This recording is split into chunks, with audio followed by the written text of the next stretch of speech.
Bismillahir Rahmanir Rahim. In the name of God, the most merciful, the most beneficent. Assalamu alaikum wa rahmatullahi wa barakatuh. Peace and blessings be upon you. I'm Mona Saleh, and I'm delighted to welcome you to BIMA's webinar on domestic violence and abuse. Before we begin the presentation, and as attendees are logging in, I'd like to give a brief overview of BIMA and its wonderful work.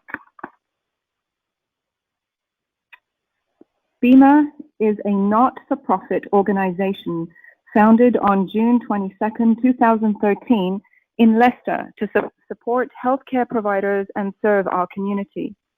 It is run entirely by volunteers, and it is the only organization that unites all Muslim healthcare professionals from every discipline, including pharmacists, dentists, physios, etc., and from all levels, from students to consultants, inclusive of all nationalities and ethnic groups. Not surprisingly, BIMA's vision is to inspire healthcare professionals, unite them under one umbrella, and serve each other and the communities we live in.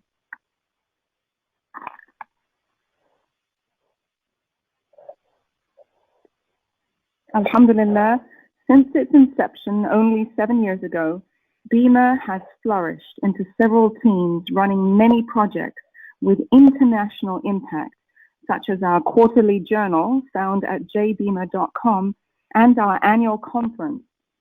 Through advocacy, BIMA was able to change the government's bare below the elbow policy after years of lobbying.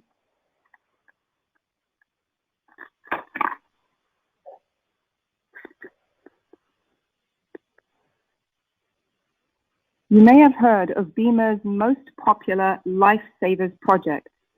Every September, hundreds of volunteers in over 180 mosques in the UK teach basic life-saving skills to their community members. Through the Federation of Islamic Medical Associations, this initiative has spread internationally to over 9 countries. The award on the right was earned by BIMA's health promotion team for their phenomenal work on cervical cancer screening. This Ramadan, BIMA created a peer-reviewed document by over 60 experts that brought together in a digestible format the evidence and expert advice regarding fasting for those with various medical conditions. This review has been utilized globally.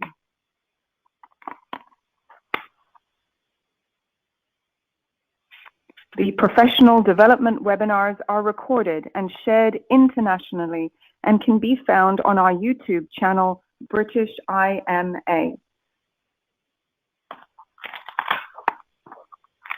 During this pandemic, BIMA produced a multitude of guidance materials, such as how to safely open mosques post-lockdown, which were utilized by many other national COVID task forces across the globe.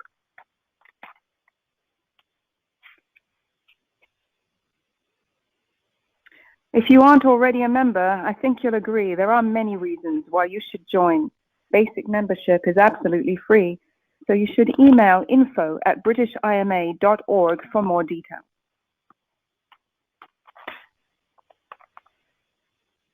Before we start, please note that the views expressed in this webinar are those of the individual speakers and may not necessarily represent the views of BIMA.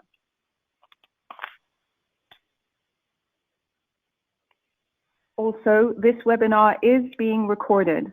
Questions posted in the question box will be answered only during the question and answer session at the end of the presentation. If we aren't able to address your question due to time constraints, please email webinars@britishima.org and we will do our very best to respond. Your completion of the feedback form at the end would be greatly appreciated, and the link to this form will be posted in the chat box. Please note, a resource pack put together by the speakers listing all resources mentioned during this webinar will be emailed to all attendees, as well as the available speakers' slides. A link to this resource pack will also be posted as a handout which you can download directly from GoToWebinar.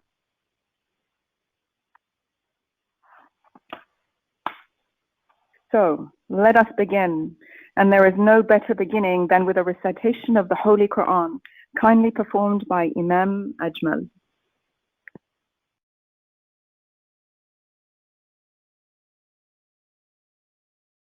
Assalamu alaikum wa rahmatullahi wa barakatuh. Can you all hear me?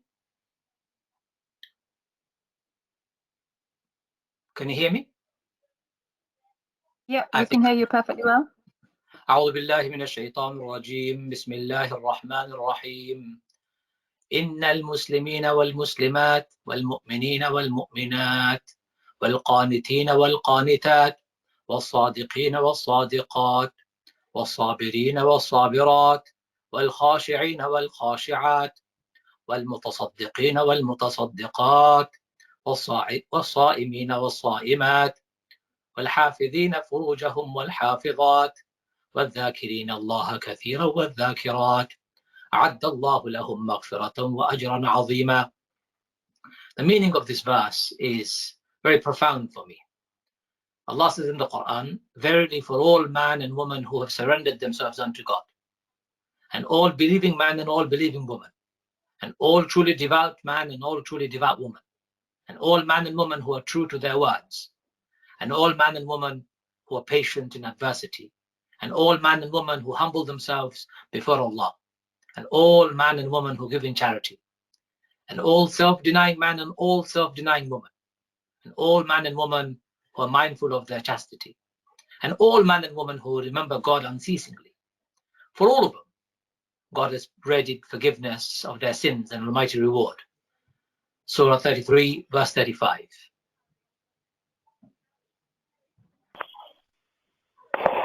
God bless you, dear Imam, for that beautiful recitation.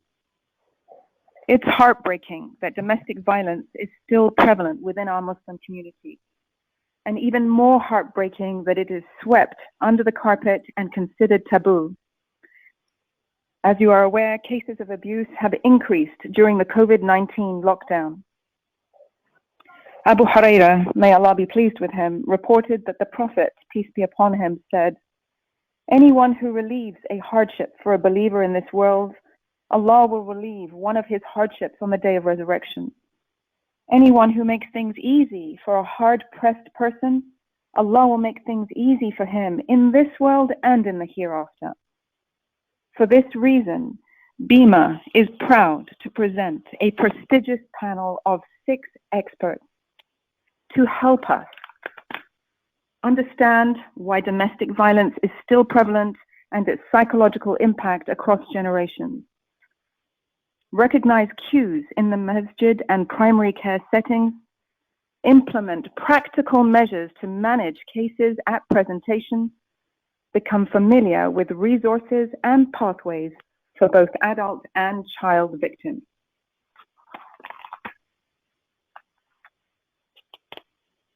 Our jam-packed program starts with a chilling statement from a real victim of domestic abuse who wished to share her experience yet remain anonymous.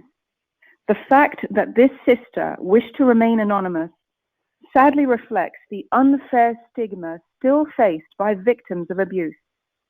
Her statement will be read by Dr. Marwa Saeed. Please pay particular attention to her advice at the end. The Arabic word khulu' is used twice in the statement, and this simply means an Islamic divorce obtained by the wife. Thank you, Dr. Marwa.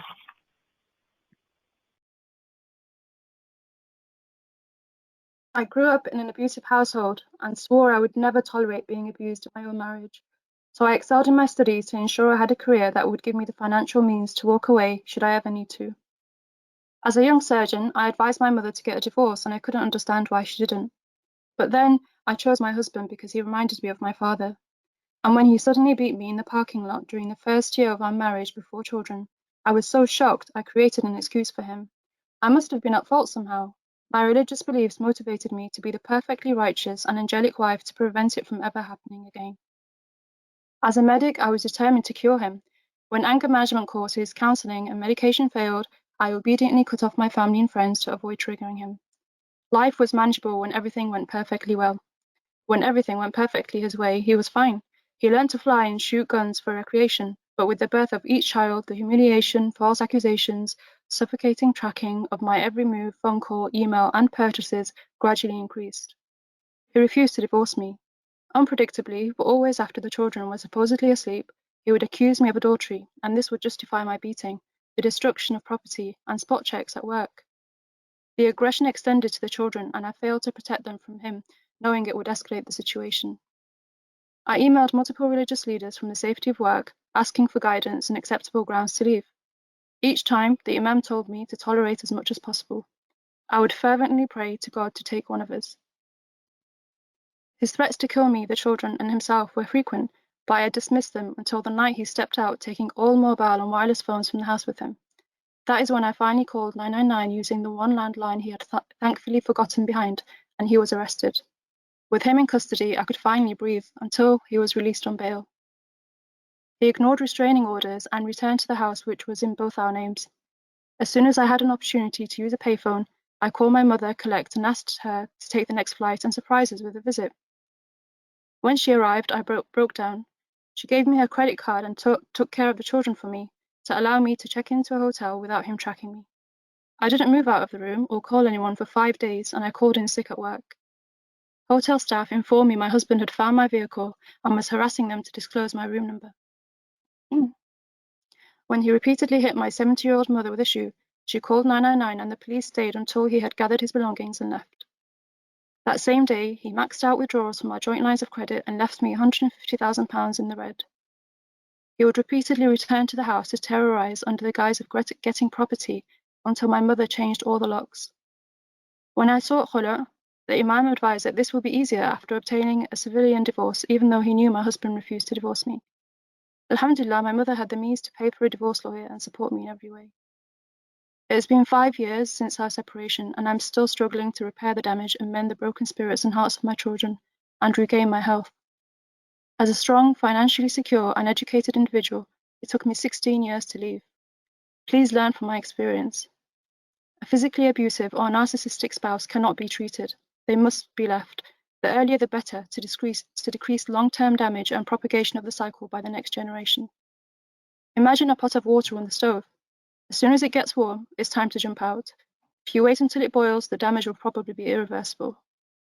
Standing up against injustice is more important than persevering in marriage at all costs. The death before divorce mantra is un-Islamic and wrong. Being a righteous spouse does not entail blind obedience and tolerance of abuse. No matter how perfect you try to be, the abuser will still abuse. Children not only suffer more the longer you stay, but abusive behavior becomes imprinted in them. For this reason, an absent parent is better than a physically abusive parent, even if the abuse is only directed at the spouse. It's critical that we ensure our homes are safe spaces for our children. Family and friends should suspect abuse when an individual cuts off ties after marriage and should intervene to prevent this and offer support and protection.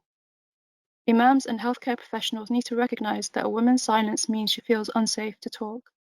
She must be assessed alone without the abusive partner present, and abuse must be actively screened for, particularly when the presenting complaint is depression, dyspepsia, etc.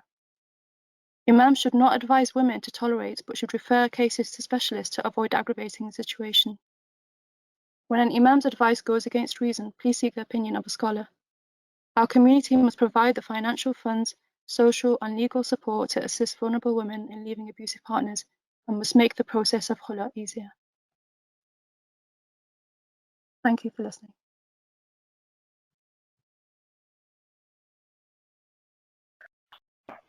Thank you, Dr. Saeed, for delivering this powerful victim statement.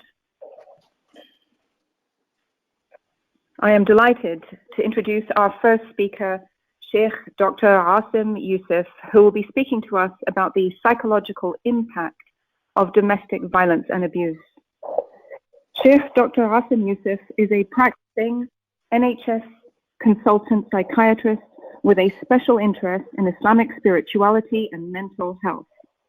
He is the chair of the British Board of Scholars and Imams, an ecumenical and diverse fellowship, and received ijazat, scholarly authorizations to teach from senior scholars across the world.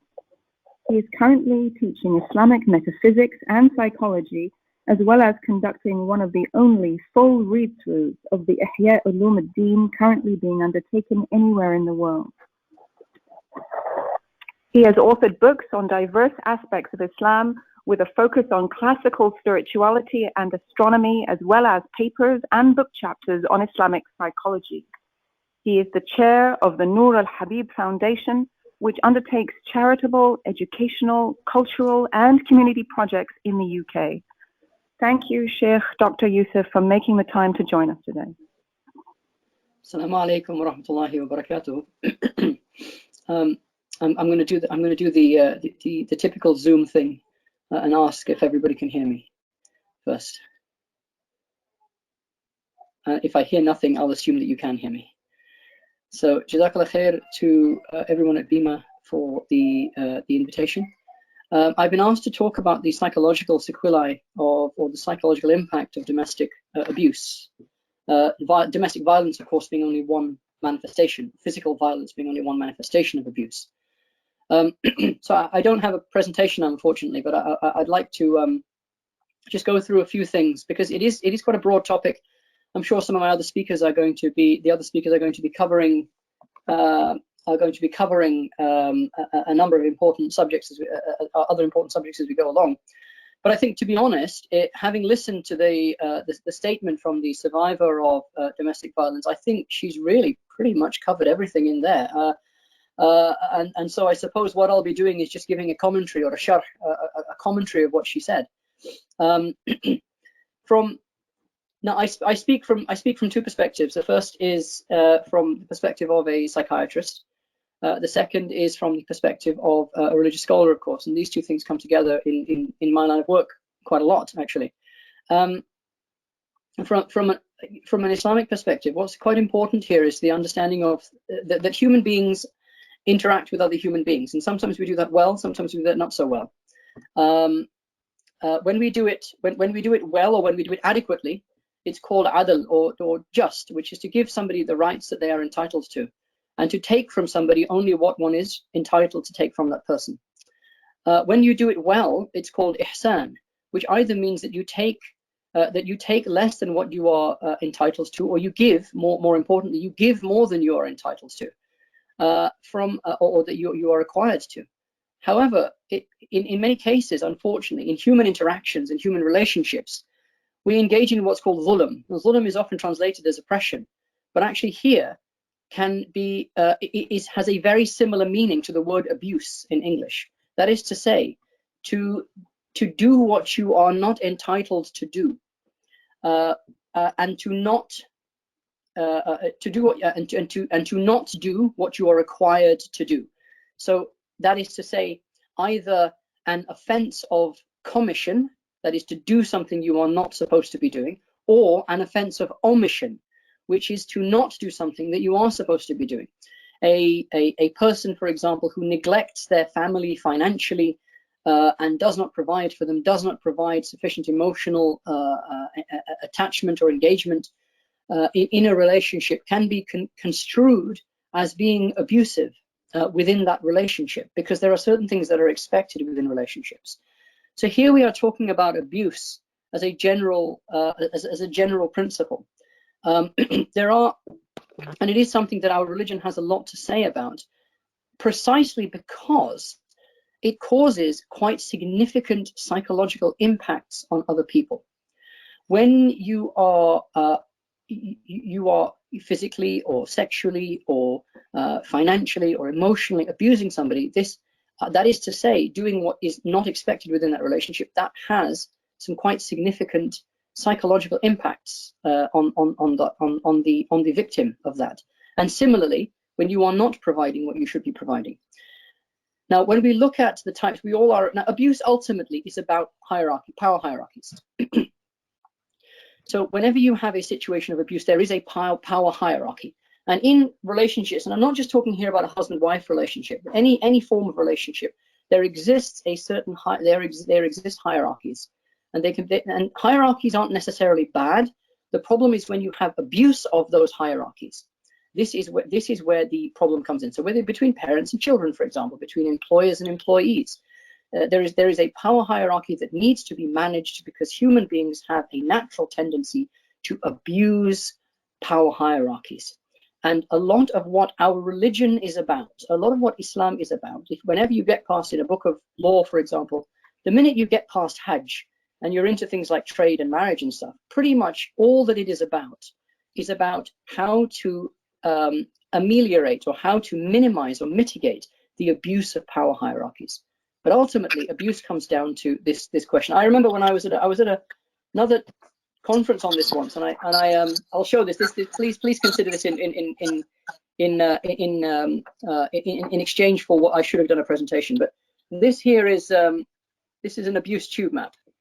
So it looks at effectively. I drew. I was a bit bored in the conference, and I drew this out. This effectively is a graphical representation of all the factors that lead to abuse.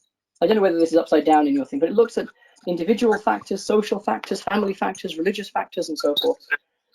Ultimately, though, it is about this abuse of a power hierarchy that needs to be avoided. Now, I've been asked to talk here about the sequelae of this, and the sequelae are complex and multiple. So when you look at what the impact of any form of abuse is, you need to look at the effect on the abused, the effect on the witnesses to that abuse, but also actually the effect on the abuser. What impact is it having on the abuser? One of the things I've come into contact with several times when I've been asked about this is basically, well, we need to have counselling for abused women. And yes, great, that's fine. What are you doing about the abusers, though? What do you mean? Well, where's the counselling for the abusers? Why should the abusers have counselling, I'm asked? Well, are they not just going to get into another relationship and cause similar problems in that relationship? If you're not dealing with the reasons that the abusers are abusing people, then all you are doing is allowing that abuse to continue in other relationships, in other forms. So we need to think about these things as well. So the effect on the abused person, the effect on the witnesses, for example, children in a relationship, and the effect also on the abuser. What if you like getting away with that allows that person to actually take from the encounter.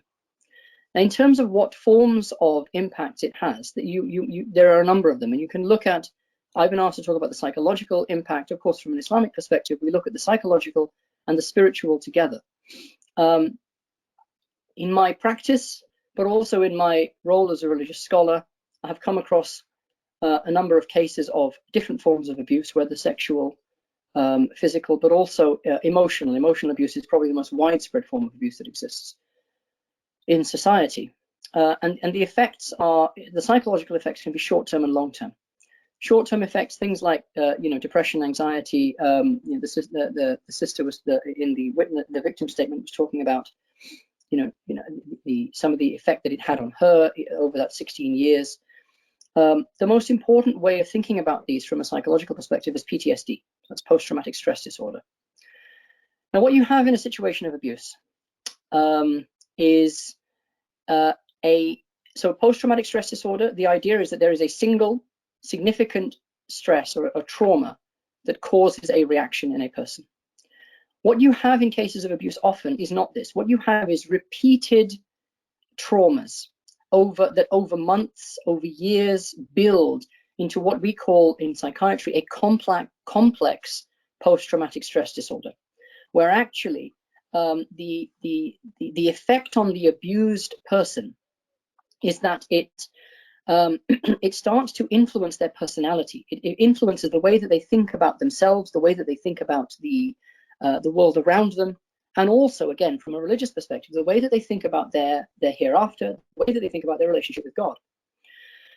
And this is extremely difficult to treat. It is, I would say, in my practice, complex post-traumatic stress disorder is probably the most difficult thing to treat. It has very significant negative impacts on a person. And the thing that causes it to be so serious is actually that the trauma is repeated, that the trauma is ongoing. So this leads a person into what's sometimes called a personality disorder, where they have a lot of difficulty then forming relationships with other people because they have a significant lack of trust. As noted with the sister in the survivor statement, she mentioned that, you know, she was determined it wouldn't happen to her. She got herself educated. She married somebody. She said, oh, okay, he's got a bit of an temper problem, a bit of an anger problem. I'm going to help him with this. And you get this. There is a bit of a denial that sets in, if you like. You know, no, it was only one time. It was only 2 times. After a while, this starts to have an impact on you, on the person, even though you come into it, if you like, prepared for it. You come into it with a plan. It can have quite a significant impact on the way that you then start to you relate to other people, especially people of opposite gender, if it's in the context of marriage, people are who, you know, family relatives, if it's in the context of an intergenerational form of abuse, and so forth. And this can be quite serious and quite devastating to a person's personality, to the way that they look at themselves, the way that they look at others, the way that they look at their life. Now, from a spiritual component, when you're talking about abuse in a Muslim community, the religious element of this is actually quite important, in the sense that the religion can be used as a factor to condone abuse, or a factor to condemn abuse. What this can start to do, if the religion is used as a factor to condone abuse, that is to say, well, look, you are the wife, he is the husband, he has authority over you. You know, if he wants to hit you, then he's allowed to hit you, and you just got to take it, and you just got to be patient, and, you know, just have sabr. Don't tell other people about it, because, you know, you should cover the sins of your brother, you know, and these sorts of things. What happens then is, in terms of that person's psychological state, the resentment can transfer from the abuser to what is perceived to be the system that condones the abuse, which in this case is religion. And what that can have a devastating effect on a person's faith, on a person's relationship with God, such that the person may end up saying, I don't actually believe in God. And I've come into a number of cases where, for example, abuse, physical abuse, sometimes sexual abuse, has happened between a religious teacher and a student, often in childhood, the madrasa teacher, as it were. It's been you know, kind of spun in this way, if you like, with the religious side of things. And these people have come to me at the age of 25, 26, 30, 35, saying, basically, I don't believe in God. I don't believe in religion. Well, why not? Effectively, when you get down to, well, there'll be a whole lot of scientific reasons that are relatively simple to deal with, but when you get down to it at an emotional level, it is the fact that I was abused by somebody who I considered to be a person of religion, who encapsulated the religion for me. And that person abused me, that person traumatized me, and therefore it was the religion that traumatized me. Now, this is extremely important in terms of how, from a religious perspective, from the perspective of imams and scholars, we need to ensure that at least this element, this is certainly within the remit and the gift of the imam and the scholar, to ensure that religion cannot be used as an excuse to condone any form of domestic abuse. That it is used, in fact, to, which is what it does, which is to condemn abuse, and talk about the consequences of abuse and the effect of harming another person. The last form, and I recognize that time is short, and people are being very polite and not actually telling me that my time is up, but I think it probably is by now. The last element here is the communal element, and that is to say, what is considered to be acceptable practice within a society. Now, this is not about individuals, and neither is it about religion specifically. It's more about societal values and societal norms.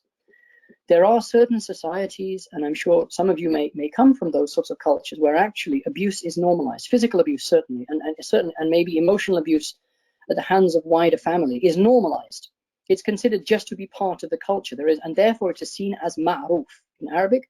Ma'ruf meaning it's acceptable. It's part of communal values. In this country, in the Western world generally, the opinion about domestic abuse, whether it be physical disciplining of a husband to the wife, whether it be emotional and financial and so forth. Over the last 70 years, there has been a very significant shift in societal approaches to these questions. This is something that, more than anything else, I think probably in this society in which we live, has really galvanized opinion against the perpetration of abuse.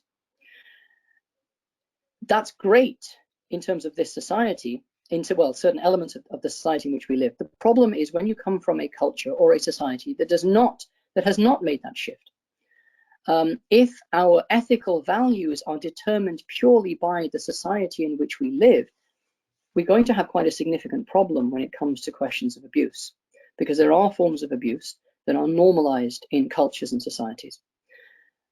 Here again is where the religious element comes in, that when you bring a transcendent form of ethics, an ethics that transcends culture and civilization, but does at the same time take into consideration some of the aspects of them, you then have a framework within which to conceptualize and to tackle questions of abuse, or zulm in Arabic, questions of abuse in whatever form they may take. And that is not dependent on the particular cultural mores or values that exist in a particular society. So there's a lot more that we could talk about, but I think that I'll sum up just briefly talking about what the sister said at the end, which is that people who are narcissistic, who have other forms of certain personality traits, actually find it are not going to be able to stop being abusive. That's not necessarily true. It is possible to alter and amend certain personality traits that lead to this type of thing. However, I absolutely agree that what this requires is a real societal approach. It requires leadership from individual leadership, but at the same time leadership from religious figures who are considered. A lot of the excuse for this is, well, Islam permits me to do this. And that's the shield that you hide behind, that an abuser hides behind. Once that shield is removed and taken away, actually, that person becomes much more amenable to change. And I have seen this directly. I have spoken and counseled abusers themselves, stripped away all of their excuses, and confronted them with the actual reason that they are committing the abuse they are committing, which ultimately comes down to anger and greed, or a fear and an insecurity of position and so forth. And once that has been tackled, the situation has actually improved markedly.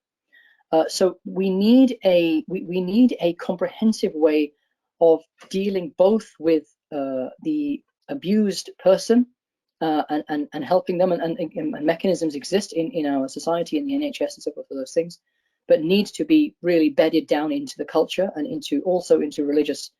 That we need the religious practice to accommodate this as well, but also how to deal with the problem of abuse itself, to pull it out from its roots as far as possible, or at the very least starve it of the oxygen that it requires to flourish and maintain itself in our society. So I'll leave it there. I know I've gone over my time. I apologize for that, but I was expecting a 2-minute. I was expecting a 2-minute notification. I didn't receive one, so I just carried on royally.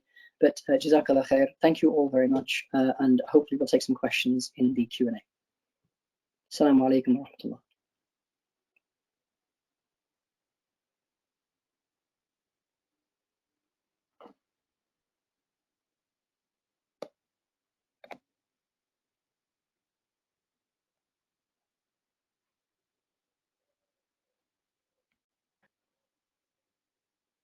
Jazakallah khair, Dr. Yusuf, for that reminder.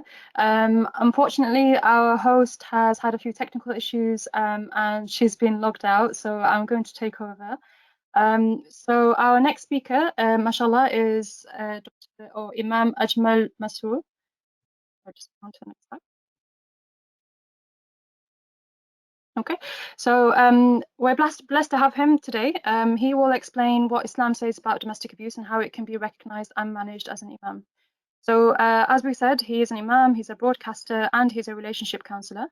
He's the co-founder of the Barefoot Institute for Muslim Relationships, and he's worked as a director of Communities in Action, which specializes in community development and cohesion work, as well as capacity building programs. He's combined traditional Islamic studies in Bangladesh with further university studying in Britain, including politics and Arabic language and relationship counselling. In his spare time, he's a broadcast journalist, regularly writing for The Guardian Online and The Evening Standard. He's also been a specialist consultant on programs about Islam and Muslims for Channel 4, BBC, ITV, and CNN. He's been leading Friday prayers in various London mosques for the last 20 years. So welcome, Imam Ajmal, if you'd like to unmute yourself.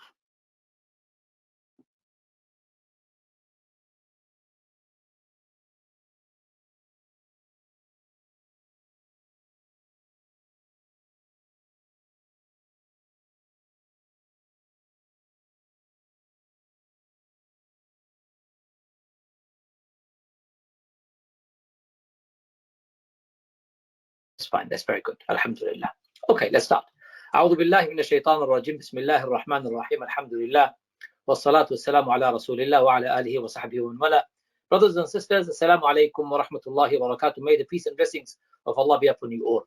It is a very important topic that we're discussing today. And of course, this seminar is very timely.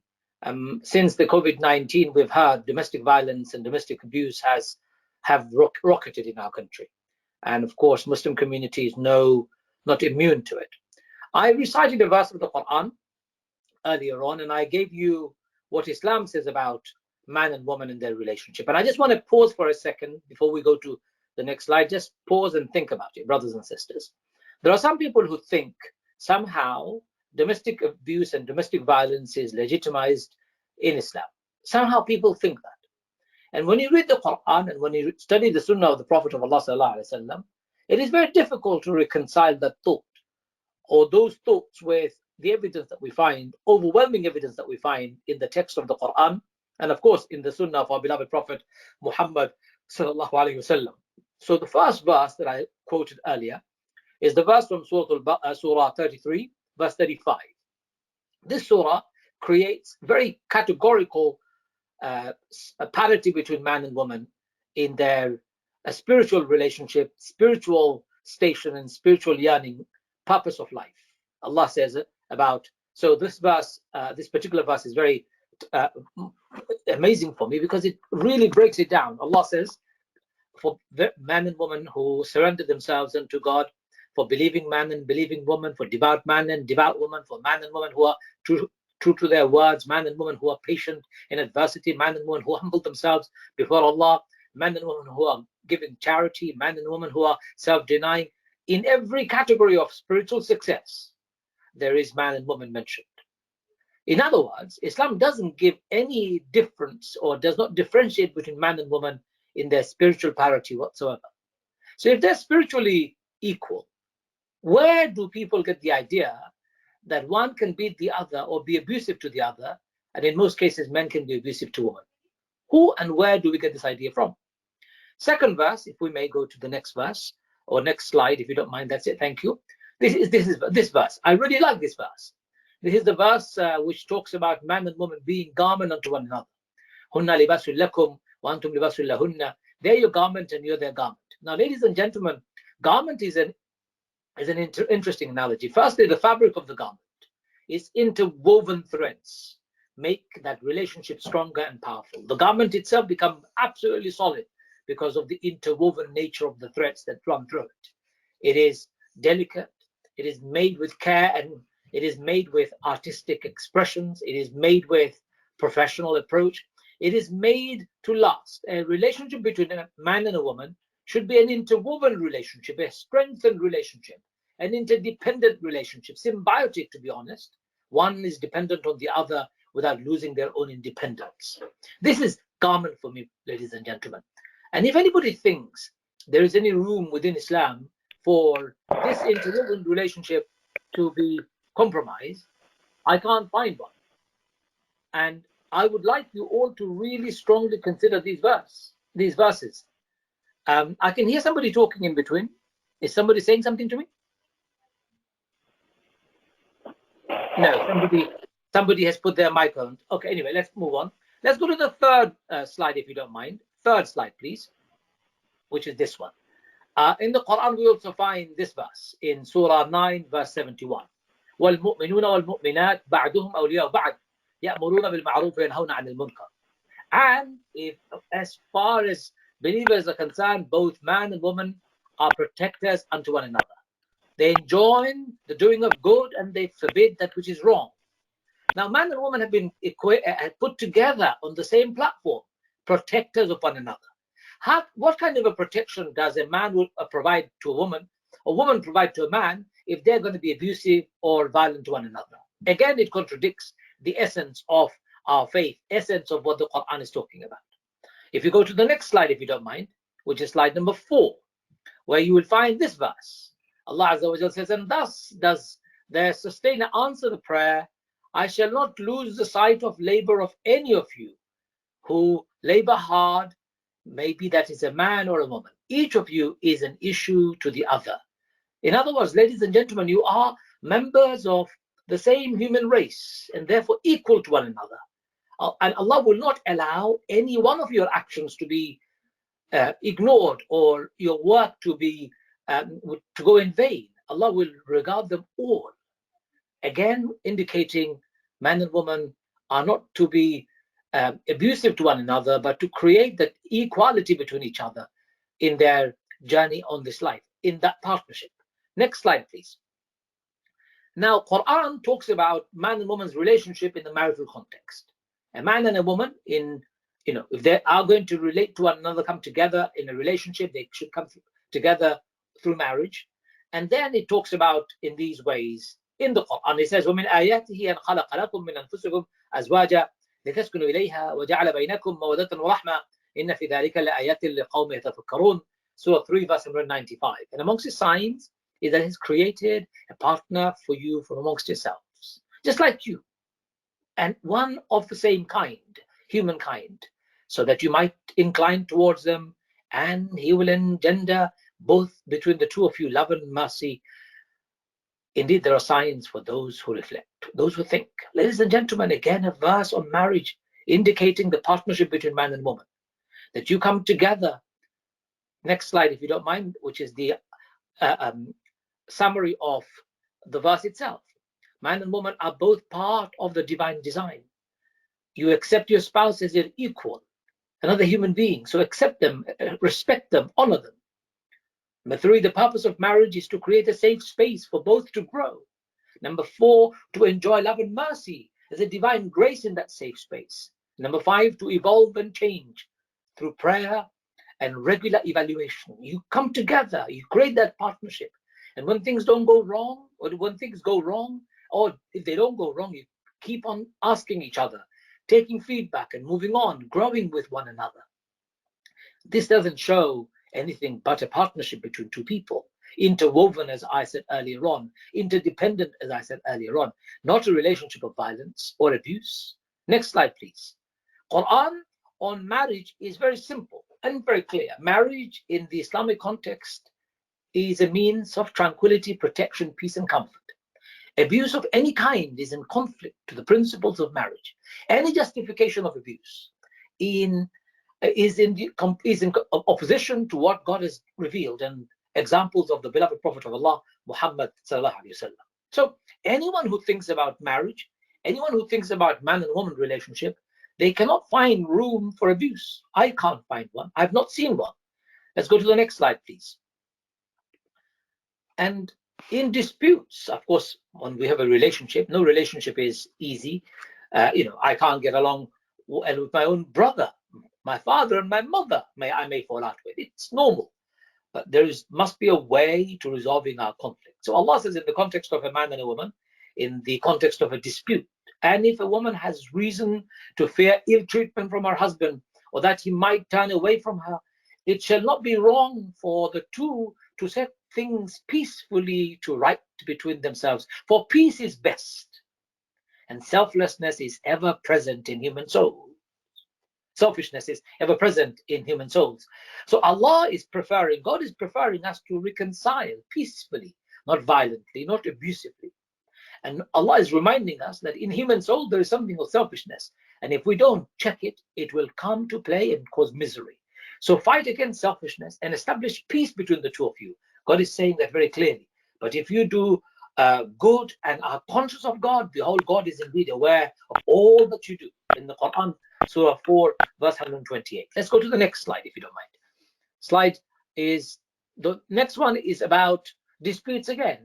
O you who have attained to faith, it is not lawful for you to try to become heirs to your wives by holding onto them against their will. And neither shall you keep them under constraint with a view to taking away anything of what you may have given them, unless it be that they have become guilty in an obvious manner of immoral conduct, and consort with your wives in a goodly manner. For if you dislike them, it may well be that you dislike something which God might yet make a source of abundant good for you.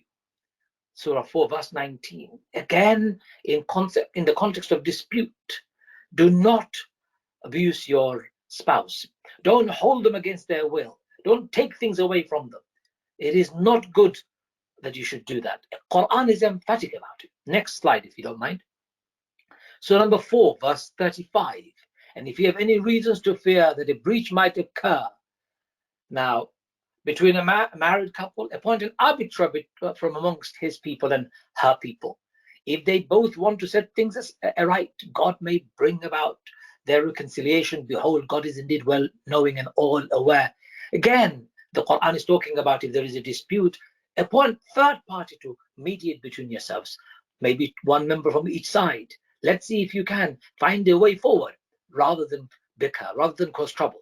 Quran is not advising you to fight and argue again. It is talking about peace and reconciliation again and again, because this is our relationship. Next slide, please. Then this verse is again reminding us of the same. No human being shall be burdened with more than he is well able to bear. Neither shall a mother be made to suffer because of her child, nor because of his child, he who has begotten it. Again, we are not given any more burden, and no one should be pushed to suffer for the sins or mistakes or for any other reasons apart from their own when they're accountable for. So, ladies and gentlemen, again and again, what I'm trying to establish here for you is to show you that there is complete and clear, unambiguous statements of relationship between man and woman based on a partnership, interdependency, like garment, equal, spiritual equality, and in cases of dispute, reconciliation, peace is better than fighting and arguments. This is what the Quran talks about. There is one verse I must mention where people do not understand. Sometimes they fall foul of this verse. So I thought I'll put this verse out so that you can see. Can you go to the next slide, please? It's called disputed verse in the Quran. Disputed in the sense of its meaning. A lot of people don't understand this verse.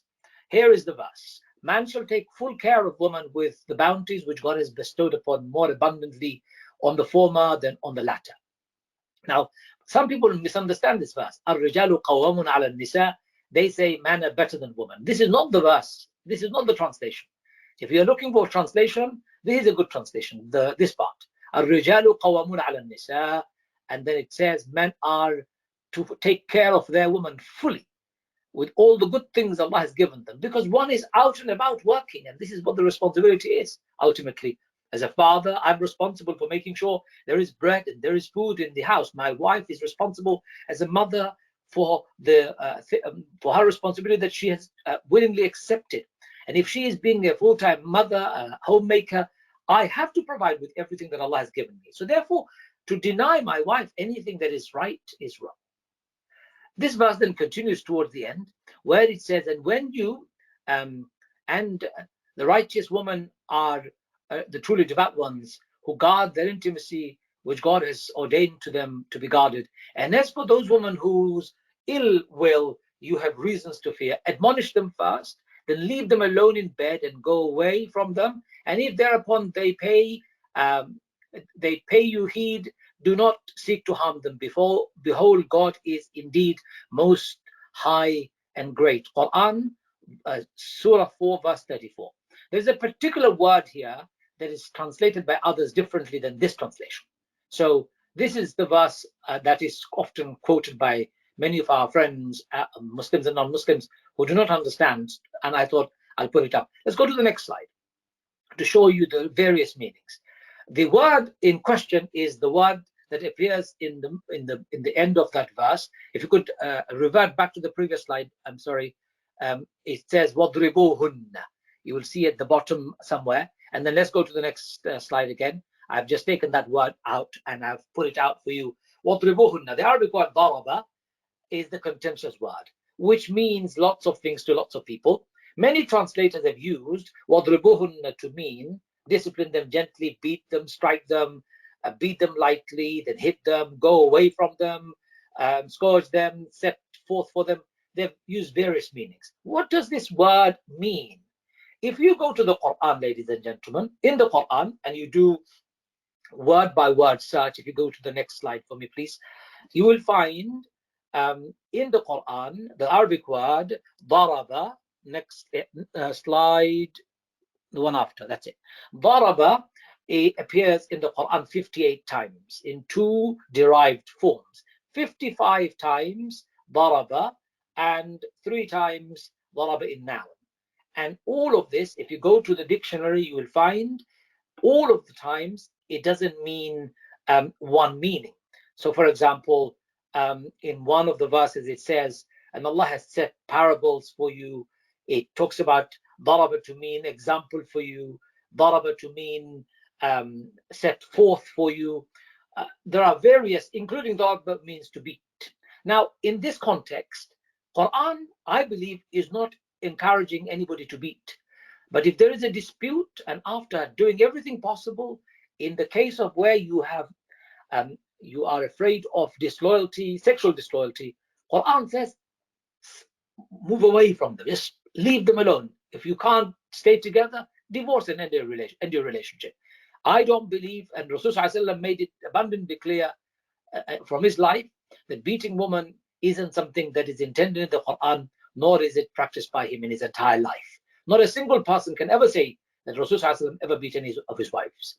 Let's go to the next one.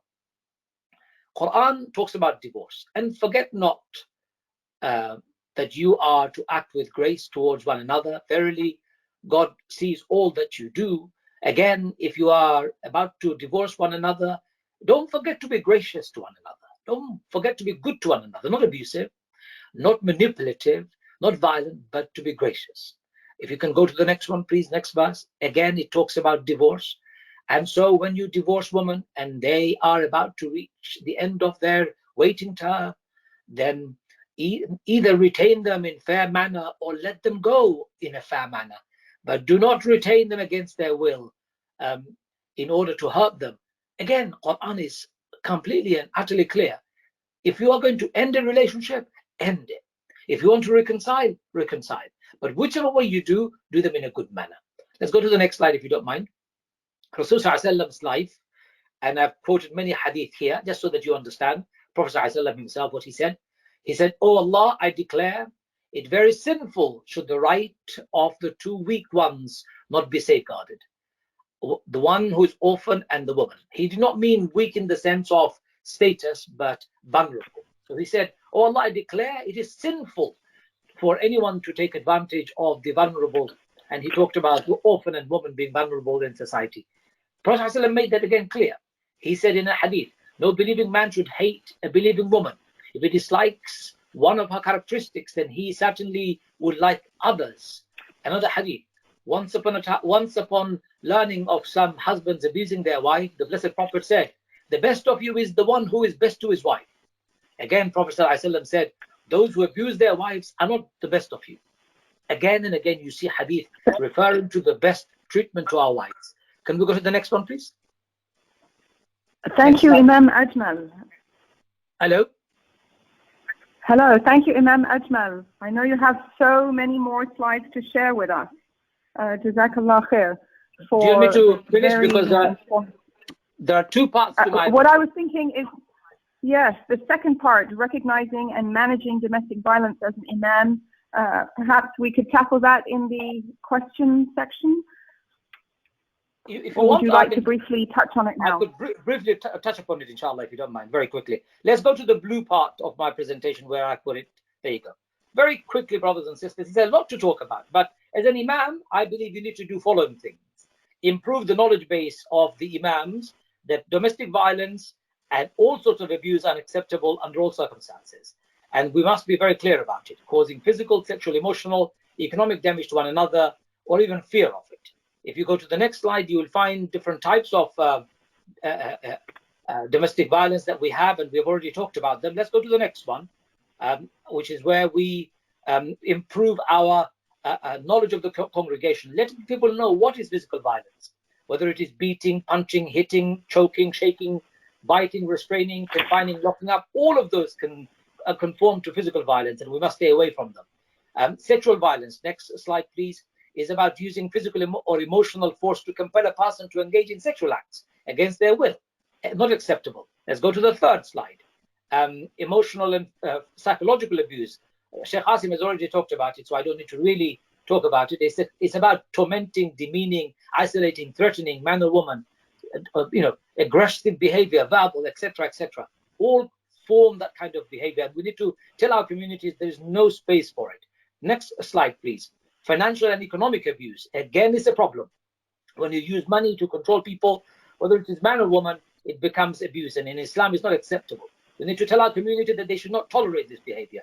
Next slide is spiritual abuse. When people use religion to justify their behavior, legitimize their stupidity, abuse, and violence, and normalize it.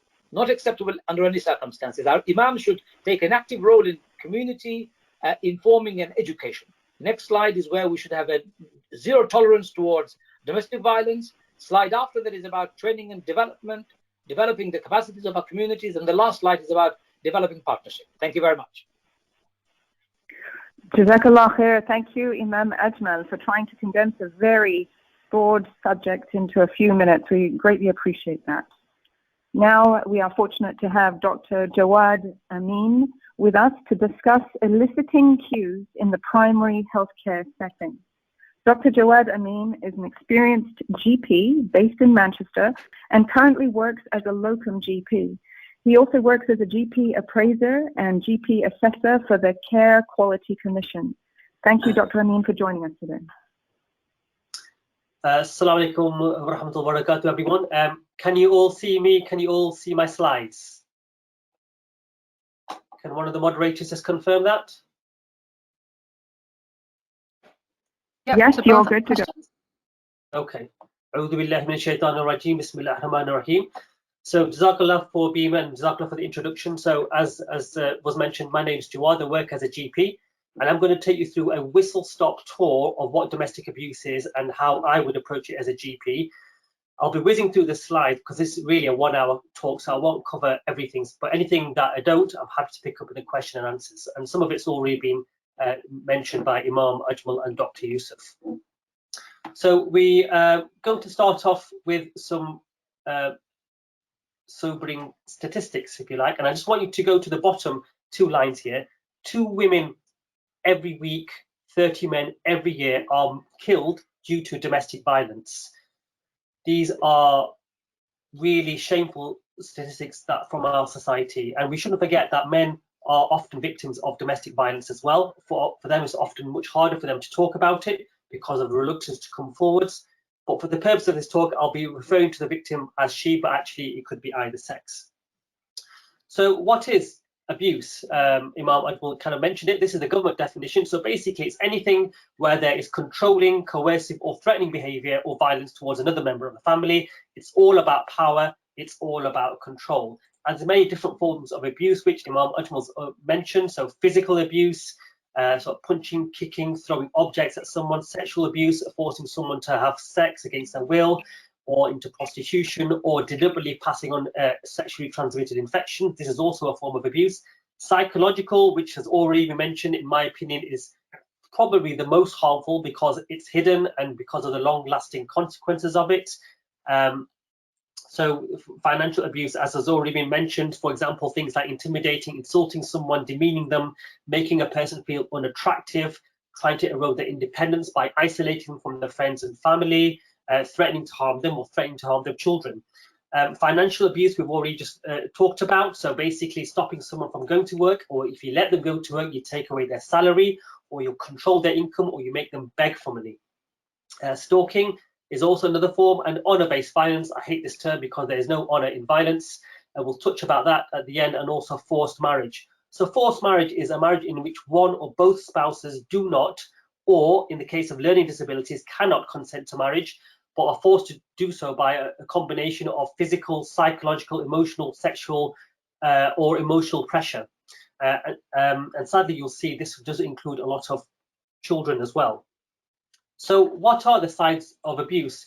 Well, unfortunately, before I do that, I just want to talk about the other person. So this could be another person. Sorry, excuse me, I just want to go back to, yeah, okay, fine. So when patients often present, they will often present with patients with another person. So this could be a partner or a spouse, it could be a child, it could be a parent. And the patient is often, they often attend on the guise of interpreting for the patient, but never alone. And the person will often talk over the patient, or may present very differently to different people. So, for example, with a nurse, he may appear as being very very aggressive, and dominant. But for the doctor, he may come across as being very charming or attentive. And often he will sort of use terminology to try to make the patient feel awkward. So, for example, the patient may appear disordered in their thinking. So he'll say things like she's depressed, she's confused, she's not thinking sort of clearly. Just on sort of interpreters, what does the NHS England say about interpreters? So what they say is that a patient should always be offered a registered interpreter. Reliance on family, friends, or unqualified interpreters is strongly discouraged and would not be considered good practice.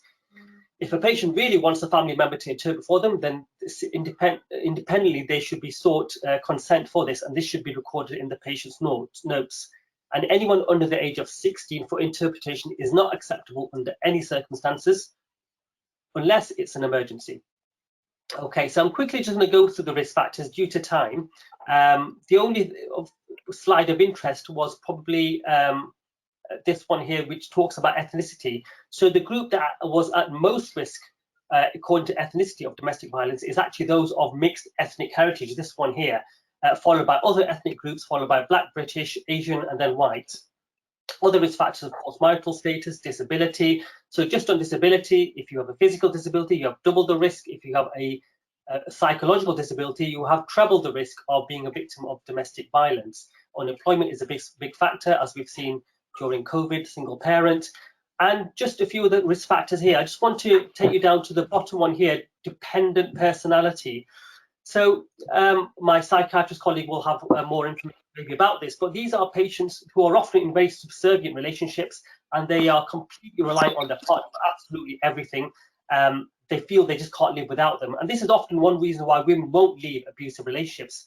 So after you get past the, but he still loves me, he cares for me, the next reason often they'll say is, but I still need him in my life. And then after that, you'll get the practical reasons why they can't leave. For example, they've got nowhere to go, they've got no money, etc., and that sort of thing.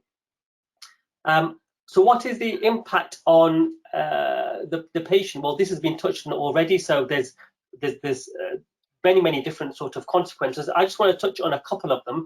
So one was the psychological impact, which was mentioned already. So patients will often present with anxiety, depression, eating disorders, PTSD, which Dr. Yusuf mentioned, feelings of anger and guilt, lower self-esteem, inability to trust other people, especially in intimate relationships, fear of intimacy, emotional detachment is a big one as well. These effects, as I mentioned, can be quite long-lasting. And the other one I just want to touch on is this one here, the impact on children. So what we should remember is for children witnessing domestic violence, this is a form of child abuse, and people don't realize this. Even if they're not part of it, if they are witnessing, this is a form of child abuse. And this can have quite devastating consequences, it is the most frequently reported form of trauma, in children. It can affect their mental, their emotional, their psychological health, as well as their social and education development, leading to problems at school, leading to problems with behavior, etc. And also, just at the bottom here, it increases their risk of not only experiencing domestic violence, but becoming perpetrators of domestic violence as adults. It's more common. So this can often lead to this phenomena called child or on-parent abuse. And this is so sad to see on so many levels, because in a way, both are victims of domestic abuse. It's often underreported because parents don't want to be separated from the children. They fear the children will be taken away. And it's more common on boys towards their mothers, but unfortunately, girls are catching up as well. And really, it's just a form of learned behavior. So if you are raised in a household where the female figures were never respected or loved, and repeatedly abused both physically and psychologically, well then as a child, what are you going to learn growing up? Just a quick mention on domestic homicide. These are the figures. Yellow is the ones for domestic homicides. Don't forget the over 65 group. Just because the elderly don't dismiss domestic violence, old age brings with it its own stresses and challenges. And these are statistics from the forced marriage unit. I know you're probably all screaming at me now saying, why is he talking about forced marriage, stereotyping our community yet again? But the sad reality is, it's still too common within the Muslim community. It's grossly underreported, and there's still a lot of denial going on. I'm just going to pick up on two stats due to time. This one here. So 27% of all victims were under the age of 18, and within that, 15% were under the age of 15.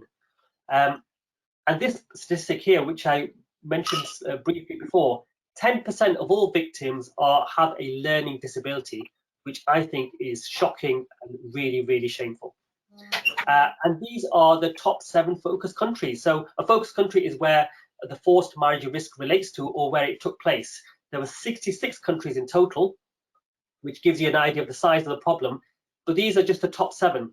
And way out in front, you can see with 41% is Pakistan Zindabad, followed by Bangladesh in Zindabad, followed by India, Afghanistan, Somalia, Iraq, and Romania. So whilst we can say that forced marriage doesn't relate to any particular religion, it's quite clear that the vast majority of the top 7 are either exclusively or majority Muslim. So this is really something that we need to take ownership for.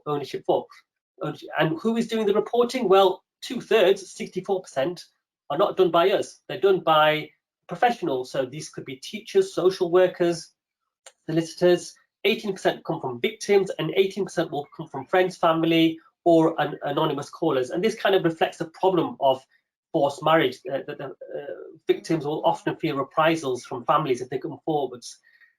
And sadly, honour does kill. So this title is from a BBC One documentary, which talked about the murder of Uzma Rahan in the centre here, and her 3 beautiful children.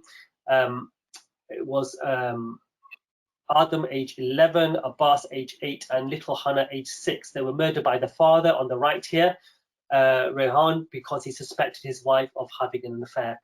And on the left here is, again, another very famous case, Shafili Ahmed, who, age 15, disappeared from her home in Warrington, and her body was found 5 months later. Both her parents were convicted of her murder, and she was killed apparently because she didn't agree to an arranged marriage and because she was becoming too westernized. So in a GP consultation, what do? Well, the first thing I have to do is to assess, is there an immediate danger or threat to the patient or anyone who may be vulnerable, especially children? And if so, do they need to be removed to a place of safety? Once I've done that, I need to maybe check their insight, which may sound really strange to say, but do they realize they are being abused? Often they don't, especially if the abuse is subtle or insidious, for example, financial abuse or emotional abuse. And then I'll ask them, what do they want? Often patients will refuse for help for reasons I mentioned: misplaced sense of love and loyalty, I still need him in my life, but also for fear of reprisals, the marriage ending, losing kids, etc.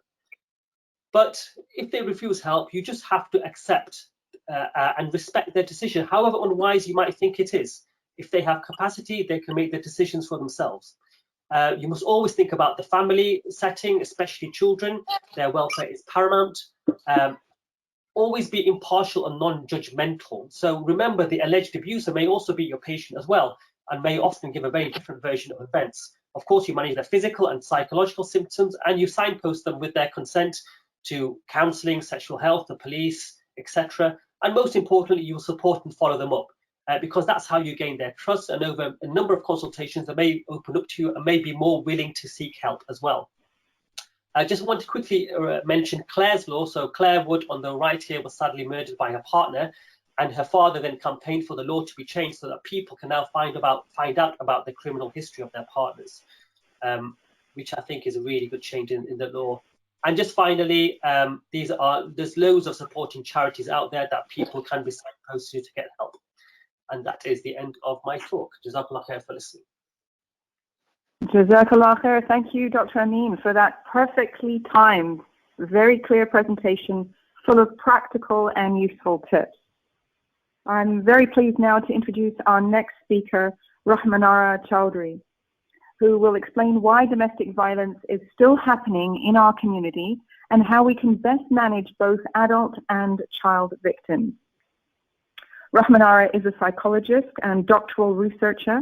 She has a master's in psychology and has previously worked with survivors of domestic violence and abuse. She is currently completing her PhD at Brunel University, London, where she has been awarded economic and full research council funding to investigate wider issues relating to domestic violence and abuse in the UK Muslim population. She is the author of Qawamun, Protectors and Maintainers, published by Taha Publishers. Her second book, Road to Recovery, is based on a faith-based domestic violence and abuse recovery program she developed and is currently in press. She is also a part-time research associate at Nottingham Trent University, where she is involved in various forensic research. Wonderful for you to be able to join us today, Rahmanara. Thank you. Assalamu alaikum, everyone. Thank you to everyone who's joined us today. And also, I'd like to just give a big shout out to the organisers, because I know they've been working really hard to get today's event up and running. So thank you to the organisers. So yeah, today, inshallah, I'm going to talk a little bit about increasing our understanding and management of domestic violence and abuse. So we know that obviously this is a really significant issue. In the year ending March 2019, an estimated 2.4 million adults have suffered from domestic violence and abuse.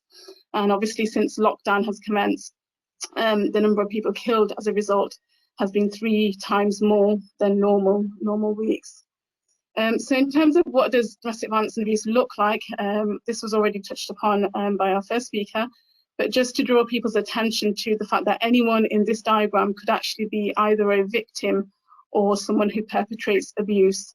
And I think one of the key messages that is going out in the sort of media and the literature is it focuses a lot on just the couple, but actually we need to be aware of the wider picture that goes on, particularly within our Muslim community. And I'll talk about that in respect of my PhD research as well. So we've already touched upon some of the different types of abuse and the behaviours that manifest under that. But what I wanted to draw your attention to through this diagram was how subtle it can actually be, and how, as an outsider, we may not see what goes on. But also internally, where domestic violence and abuse is going on, people can be doing the abusive language, the mind games. They may be doing various actions of physical abuse, so maybe the pushing, pulling hair, those kind of things. They may be restricting spiritual practices and access to spiritual knowledge as well.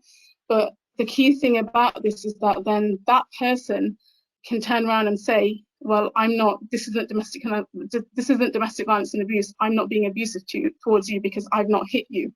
And that's a narrative I've seen come out in the community quite a bit. So I think that's really important for people to have that awareness.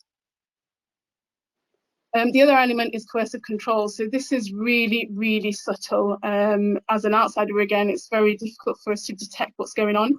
But you could have individuals, you could be in the same room as individuals, and there are unspoken rules going on which we're not aware of, but the victim has a clear understanding of what those unspoken rules are.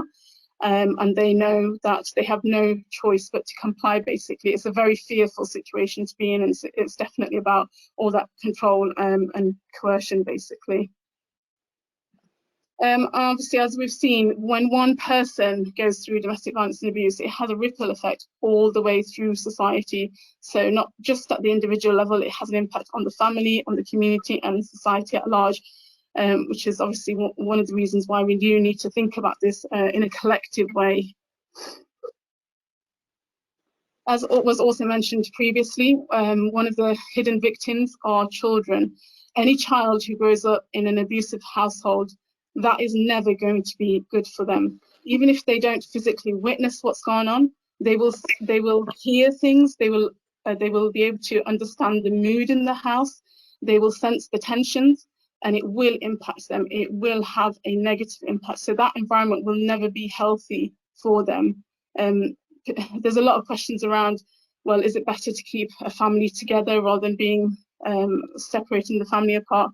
But actually, if they are growing up in that environment where there's a lot of tension, there's a lot of stress, as a child, that does impede their development, both in terms of their psychological development, their emotional development, and just their normal growth as a child as well. So it will have an impact, and we do need to consider this.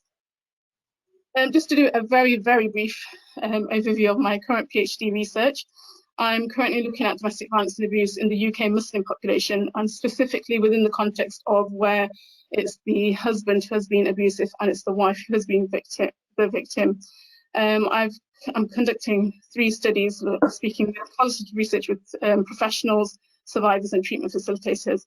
And what I want to do now is just demonstrate some of the findings, and this is really a brief overview because I'm still going through some of my data analysis, but it does pick out some really, really interesting points. So firstly, there's no typical one profile of someone who carries out abusive behaviours. Certainly within the high-risk environments, you may see a lot of issues around trauma, neglect and abuse.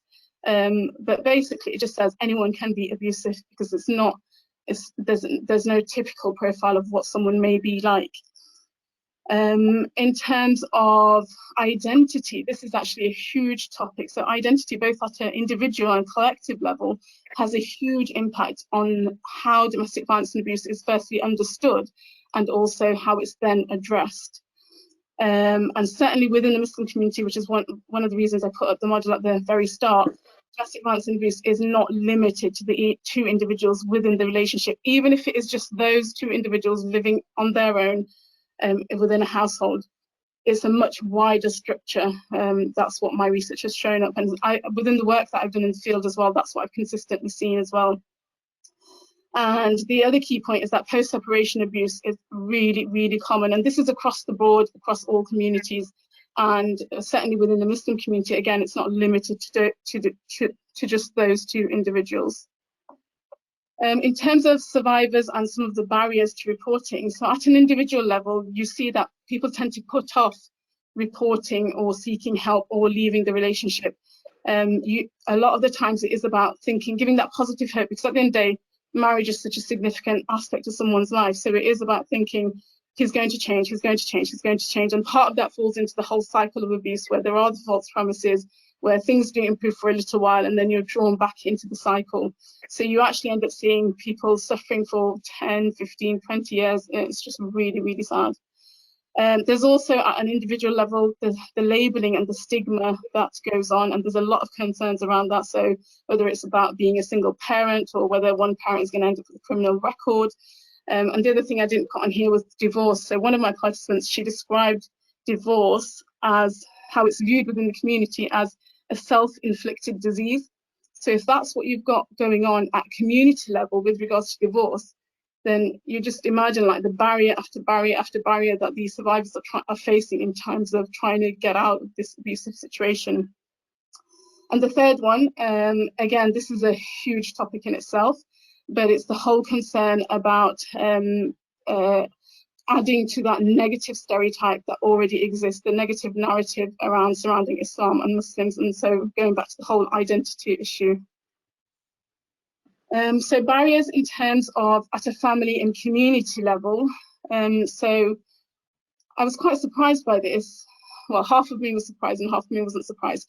But there was a real clear expectation that domestic violence and abuse was just part of married life. It was just something you expected.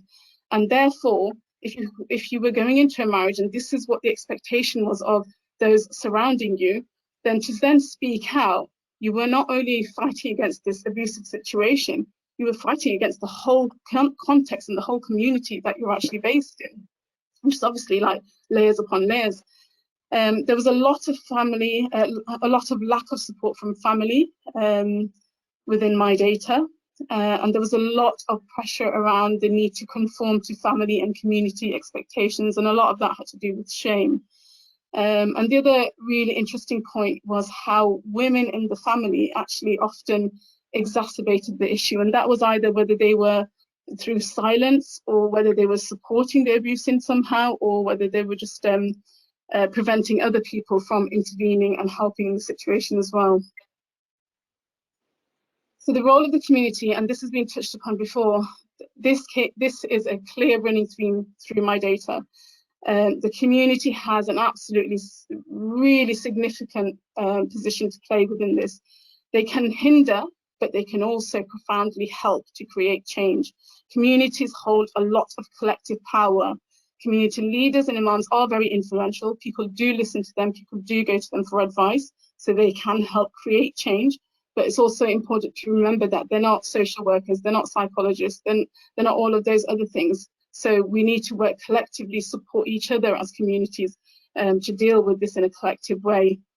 And actually what was really interesting, I know we've looked at the sort of faith perspective, and it was faith where people had a greater understanding of faith, where people were able to utilize that as a tool, a positive tool, a protective factor to help them obtain their rights and then leave that abusive situation and then actually go on and develop and grow from that. And what was the real issue within my research, I found, was that it was about ethnic cultural practices, which were often barriers and contributed to the abuse rather than the faith itself specifically. How do we go about creating change? So firstly, within a professional context, if someone does disclose abuse, the first thing to note is that this is a huge landmark for them. The importance of this cannot be overstated. They will have gone through a lot before they have made that disclosure. So therefore it's really important to take them seriously and to listen to them. It's also important to recognise it might actually be their last cry for help. And if someone does come to you and they say to you that they're afraid for their life, do not undermine that. Do not send them back to that situation, because if that's what they are telling you, they are the expert in their life. They know what's going on. That advice, that concern needs to be taken seriously. So in those situations of disclosures, the two key messages you want to be getting across are, firstly, you don't have to put up with being treated in this way, that it's okay to get help. And secondly, that it's not wrong to leave an abusive situation. Within a professional context. Thank you, Rahmanara. Have I run out of time? Jazakallah khair. We could listen to you forever, but we are at time now. Thank you for sharing and summarizing your extensive research for us. We appreciate that a lot, and perhaps you can seek more advice during the Q&A. So now to provide the legal perspective. Jazakallah khair. Thank you. To provide the legal perspective now, I'm delighted to welcome Khatiza Bawa. Ms. Bawa is a qualified solicitor of over 20 years experience specializing in family law and Islamic wills. She qualified in London and moved up to Birmingham due to her husband's work commitments. She is the presenter of the Family Law Show on Unity FM radio, where she gives advice on family issues and connects it to Islam. The majority of her clients are Muslims, and the advice she provides always leads her back to Islamic rulings, which are inevitably the key to success. It's a pleasure to have you with us today, Ms. Bawa. Jazakallah khair. Thank you, Marwa. Jazakallah khair. Assalamu alaikum wa rahmatullahi wa barakatuh. A big thank you to BIMA for having me today. Alhamdulillah, it's been really inspiring to listen to all the speakers.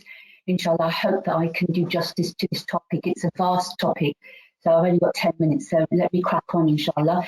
So just as an introduction, I think some of the speakers have touched on this, but please note that domestic violence is not simply a woman's issue. It's not relating only to women.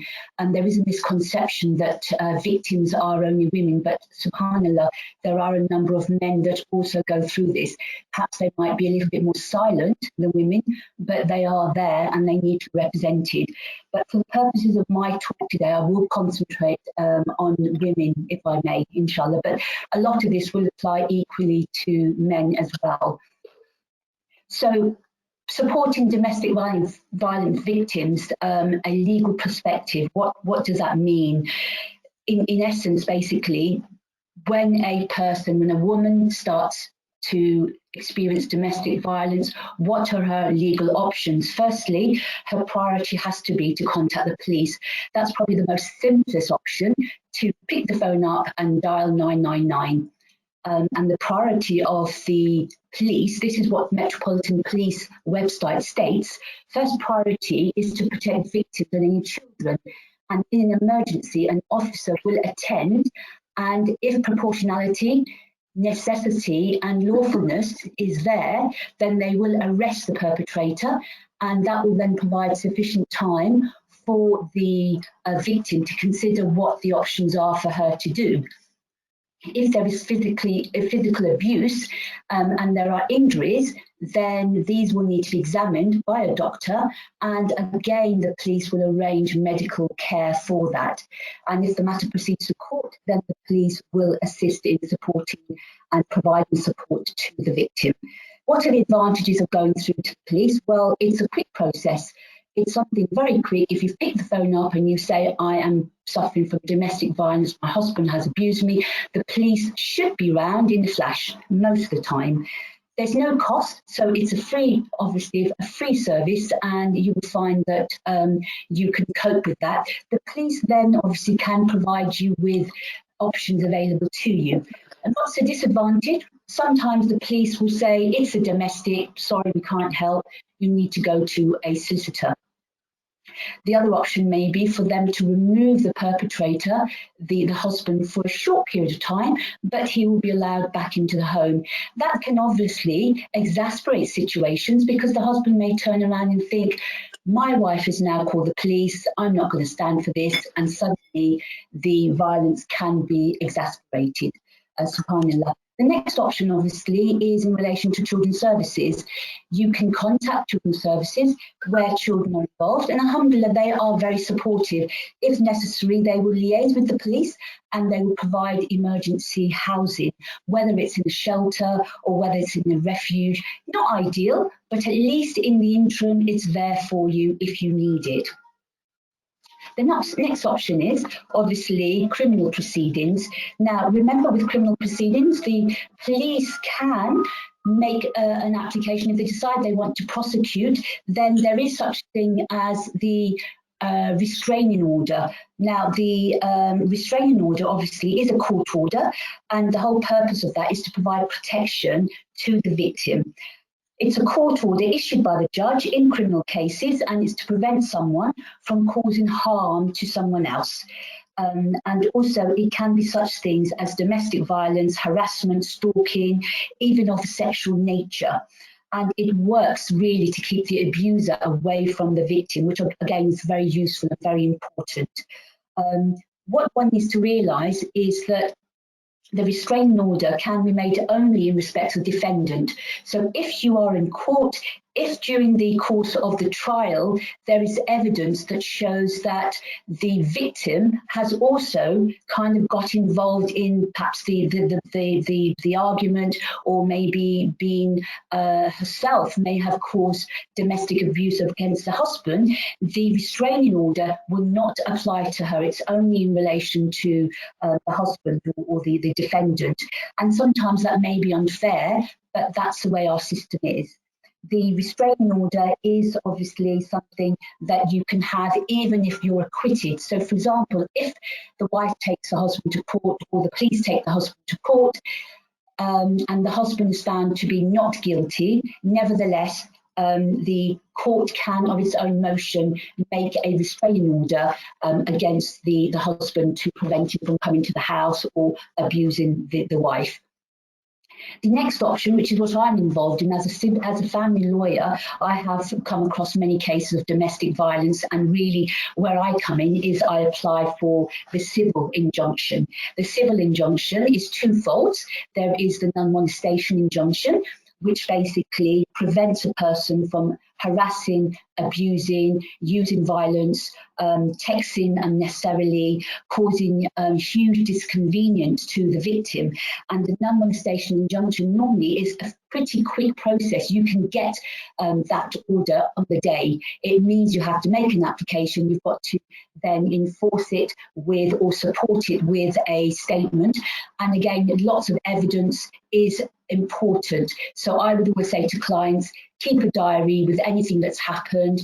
If you've got text messages, save them on your laptop or email them to someone, so at least you've got it. And obviously, if the matter goes to court, then it's there and it will provide you with more protection, inshallah. The non-molestation injunction is there to prevent a threat or violence against the victim and also the children. Remember, it's the children that the court is going to be very concerned about. And it's very prevalent. This non-molestation injunction is very, very prevalent in domestic abuse, particularly between couples. So you may have a husband, he might not have had a very good day at work, and perhaps he may be in a situation where he's had an argument with a member of staff. He comes home and takes out his frustrations on his wife.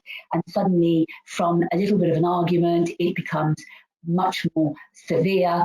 The violence escalates. He's throwing dishes across the table, etc.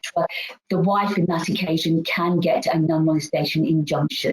And again, very important for that. The next option that you have, or the wife would have, is what's known as the occupation injunction. That's a very draconian measure. It's not something that the courts like to give unless there is some abuse there and there is enough evidence to support that. The reason being that with the occupation injunction, it's actually a way of removing the husband from the home. And because it's going to affect his rights to live in the property, the court is going to be very careful as to whether or not that should be allowed. I had a lady who came to me with a black eye, went to court, did not have to say anything to the judge. Immediately, I got everything that I asked for, subhanAllah. So again, you know, getting some evidence is very important. If you have been abused, take photographs, go to your GP, at least it's all documented, inshallah. So then we've got the occupation injunction. It's used to really regulate who lives in the family home and how that person is restricted in terms of his movements. So, for example, if the wife works, the occupation injunction can prevent the husband from going within 100 metres from the wife's workplace or going anywhere near the home. As well as that, the courts can order that the husband pays towards a mortgage and utility bills. Again, very important. If the wife is working, she's going to be very concerned.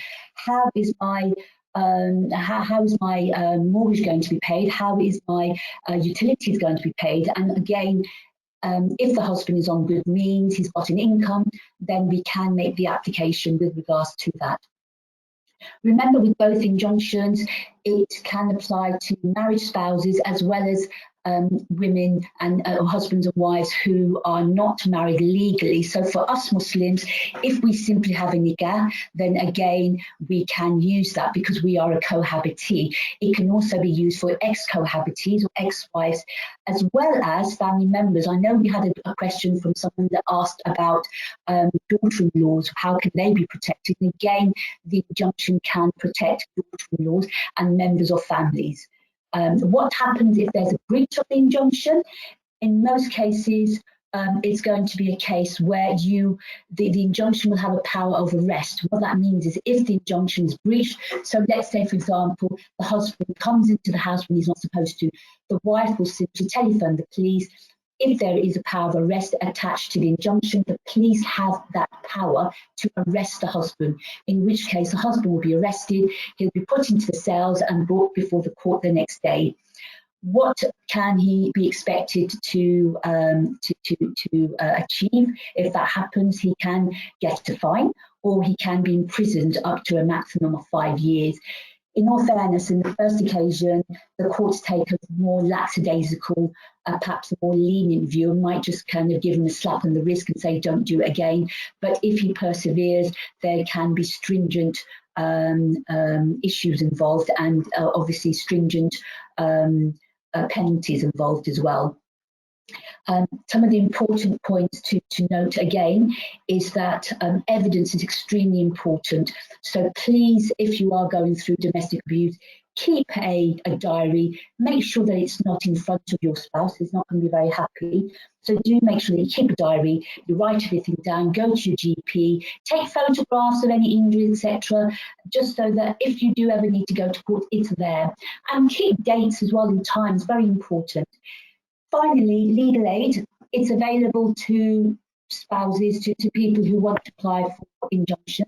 Again, very limited. If you are on low income, then you will probably get legal aid.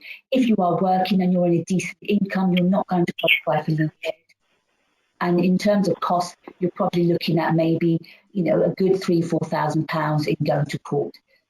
Remember, one final point again is that I've come across many women who use domestic violence as an excuse. It doesn't happen, but they use that simply to get into the stepladder of getting legal aid, because once they've got legal aid, they can use that legal aid for other proceedings, such as, arguing for a share of the matrimonial home if they're going through divorce, or arguing that the husband shouldn't get to see their children. And that's a very, very sad situation, because a lot of clients sometimes can use legal aid for that purpose. SubhanAllah. Jazakallah khair. I hope that's been of use. If there's any questions, please put it in the chat box, inshallah, and we will hopefully respond to that. Jazakallah khair. Yeah, thank you very much, Ms. Bawa, for your very important legal advice and insights. Our final presenter today is Yasmeen Sharif from Barnardo's, who will be briefly discussing the See, Hear, Respond initiative. Yasmeen has worked for Barnardo's for 21 years, qualifying as a social worker in 1999. She has vast experience working with Muslim families, undertaking court assessments, and working with children and young people who have witnessed domestic and other forms of abuse. Yasmeen has been Children's Services Manager in the North, working through schools as well as with families through the Troubled Families Program. As Program Manager from 2018 to 2020, she led the Trauma-Informed Practice Program through Barnardo's Mental Health and Wellbeing Core Priority Program. Yasmeen is currently the National Program Operations Manager for See, Hear, Respond, and is leading the BIMA work on this. Thank you, Yasmeen, for joining us.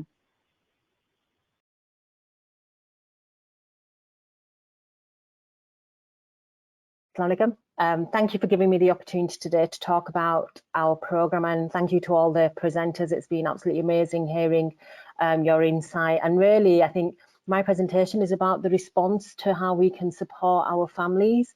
What I really want to talk about is See, Hear, Respond, and the response that we are having to the COVID-19 pandemic. And Barnardo's, in partnership with the Department for Education, is delivering a new and innovative programme across England that coordinates a dynamic voluntary sector response.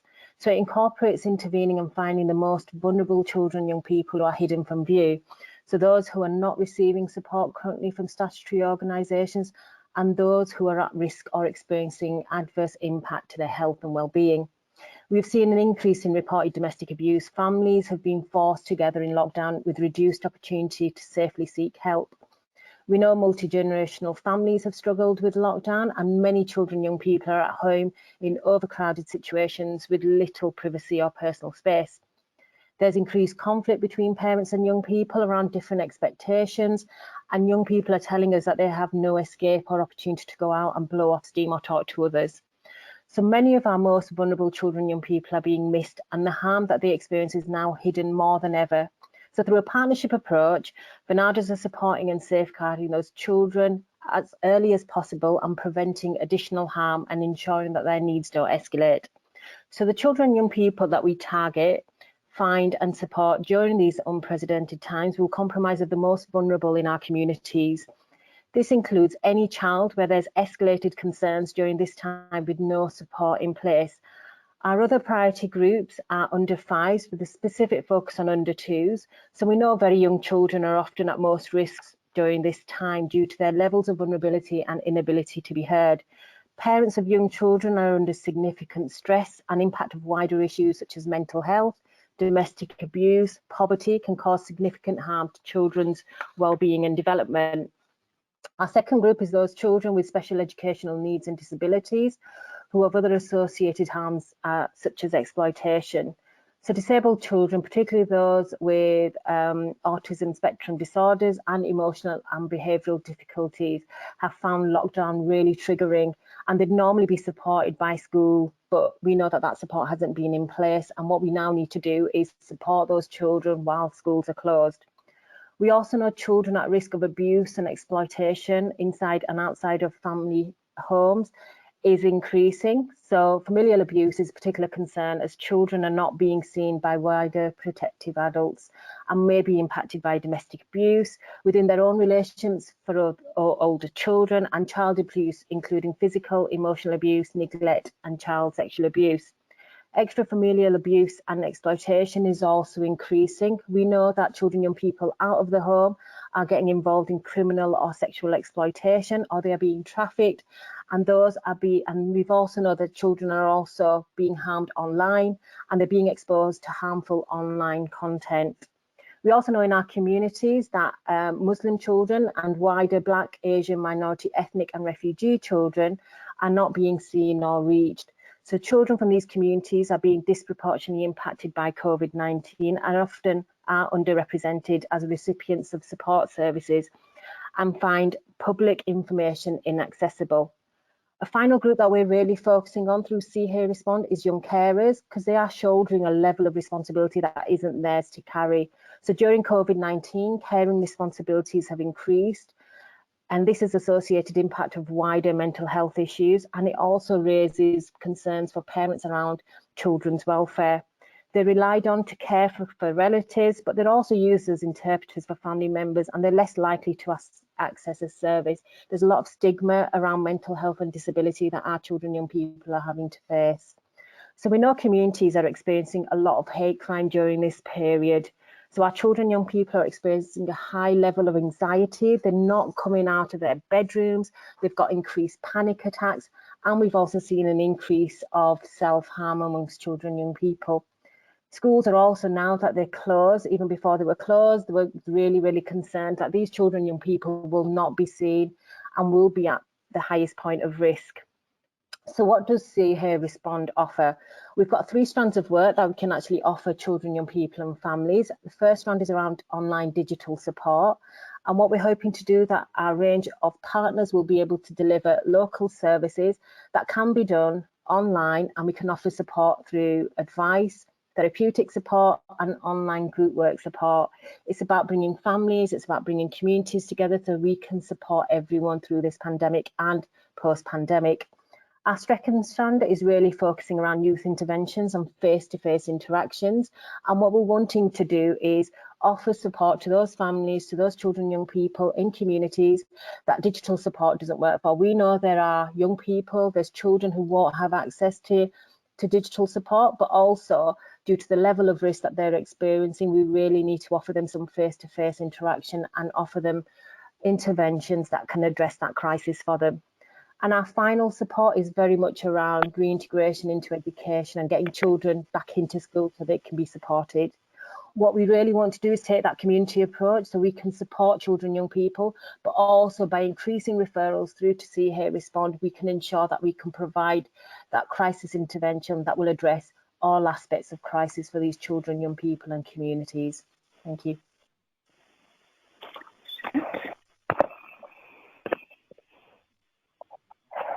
Oh my God.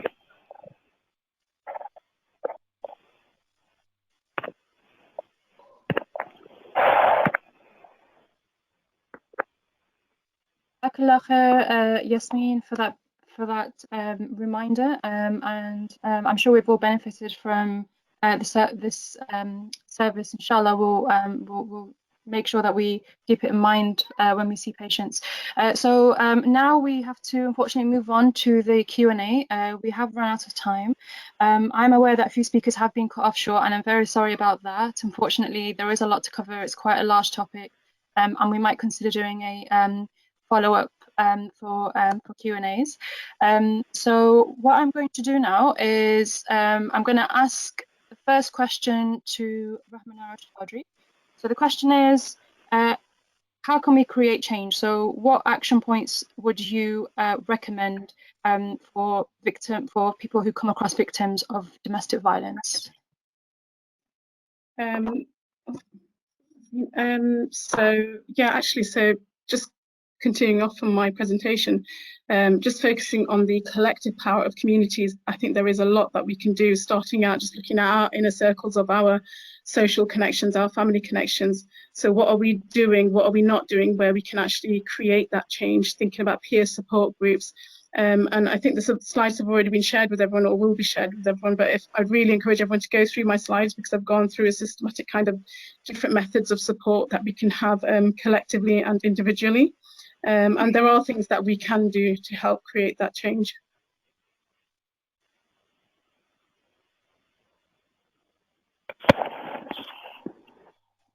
Jazakallah khair, Sister Rahmanara. So yes, we have uploaded the presentation in the handout section, so you can download it directly from your phone or your laptop, and we'll also email it in the feedback email, inshallah, soon. So the next question is addressed to Dr. Asim Yusuf. So somebody has asked, how can we prevent children from inculcating the abusive behaviours that they've witnessed at home?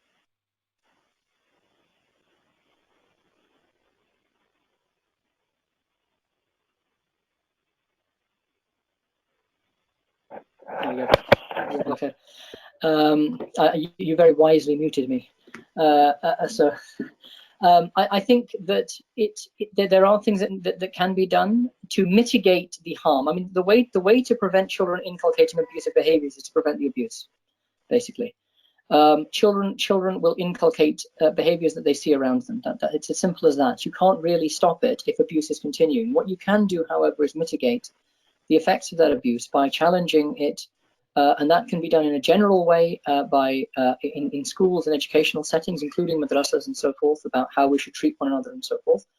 And then in a specific way, dealing with individually children in abusive households and giving them, having counselling sessions and so forth for them. But it is important to recognise that abuse perpetuates itself intergenerationally, and it does so because children pick up what they see in their homes.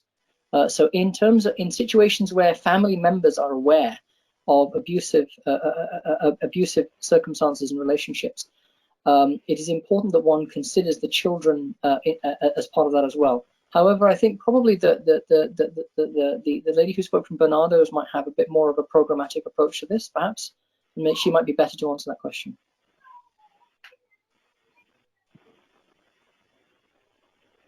Yep, Yasmeen, would you like to mute yourself? Would you like to comment on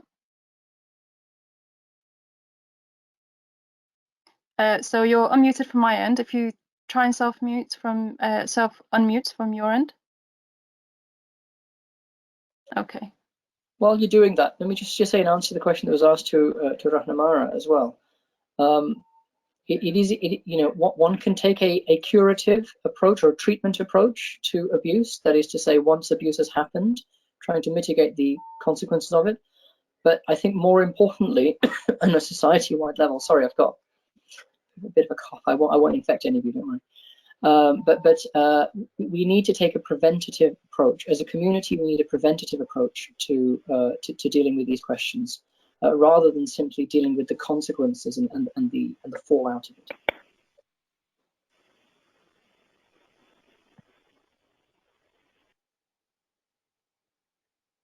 Definitely, yep. Jazakallah khair for that addition, Dr. Yusuf. I think we're still having problems getting Yasmeen back.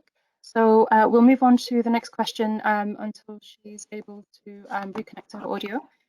So the next question is addressed to, let's have a look. Oh, mashallah, we're bombarded with questions. Unfortunately, we won't be able to get through them all in this short space of time.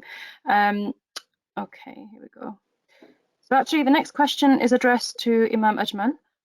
So somebody's asking, does the British Board of Scholars and Imams have an advice line for any queries related to domestic violence? So I can see Dr. Yusuf smirking there, so I don't know if you want to say something before we bring on Dr. Ajmal? Or Imam No, I think Ajmal, Imam Ajmal is part of the British Board of Scholars and Imams, but yeah, he can have a go first, and then I'll come in. Excellent. So Imam Ajmal, would you like to unmute yourself? I have unmuted myself. Assalamu alaikum. Thank you very much. Well, look, this question Asim can answer better than me because he's the chair. But for me, the reporting system must be in place in every mosque and every center in our country, in my view. Whether it is one phone number that is national or multiple, depends on the need. Our communities need to know that there is a reporting space where they can report if they are facing this, and they can report sensitively, they can report confidentially, and they can report where their report will be taken very seriously and not divulged to the community and put them at more risk. And secondly, on top of the reporting services, there must also be a support service available. Once the person has reported, once the person has made that first step, what's next? How do we support the victim? How do we support the perpetrator? How do we create safe space for all? And finally, our communities really need to come together and say, actually, under no circumstances will we tolerate such behavior. So there should be no condoning of this behavior, silently or actively. We should not turn our eyes away. We should not pretend it's not happening. So I am all for it. I don't know if there is any reporting number within the British Board of Imams and Scholars yet, because remember, it's a body of scholars rather than a grassroots service providing organization like, for example, MCB or others that are doing a great job. So we are a bunch of theologians and imams. We discuss issues and policies, and we leave it there. And we try and influence the thought process as well as resources that the communities need on an intellectual level. I don't know what Asim wants to say, but go ahead, please. Yeah, I think I'd agree with that. I think that we have, as the British Board of Scholars and Imams, we had a two-day symposium on domestic violence, actually. That was about I think about a year ago now. We did that, and the role and the aim of that is actually to upskill imams, scholars, and religious figures in actually how to in awareness raising and how to deal with these issues when they come. The fact of the matter is, unfortunately, Muslim imams and scholars do not really receive any formal pastoral training. So in the same way as a priest in the Church of England, for example, or a rabbi a rabbi will go through a course, and some of the modules included in that course will include things like marital counseling, youth work, and so forth. Imams don't get that sort of training at all. And one of the things that we would hope to work with providers as the British Board of Scholars and Imams to actually bring about is actually that upskilling in pastoral care and leadership that will allow imams to know what to do with these questions when they come, because one needs to remember that a lot of the times the imam in the mosque or the scholar literally has no idea what to do when a woman comes, if you like, not to stereotype, but when a woman comes weeping to him saying, my husband is hitting me, it isn't, let's not stereotype the imam and the imam says, oh well, just deal with it, go home, just deal with it. It's not like that. Often the imams, and we know this, the imams have no idea what to do with this.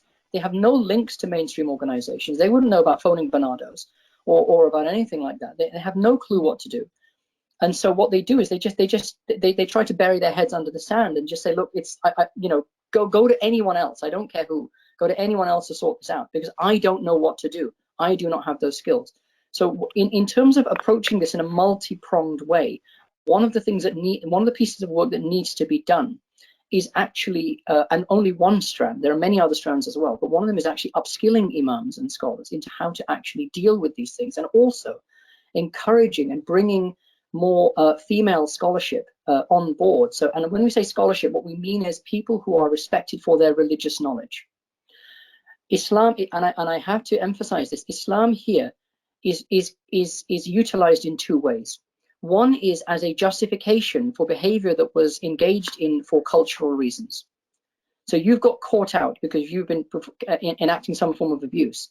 You then look for an Islamic justification for the abuse that you're perpetuating. The abuse doesn't start with Islam. It starts with individuals. It starts with cultures. Islam is used as a shield to protect you from it, to protect you from the consequences of it.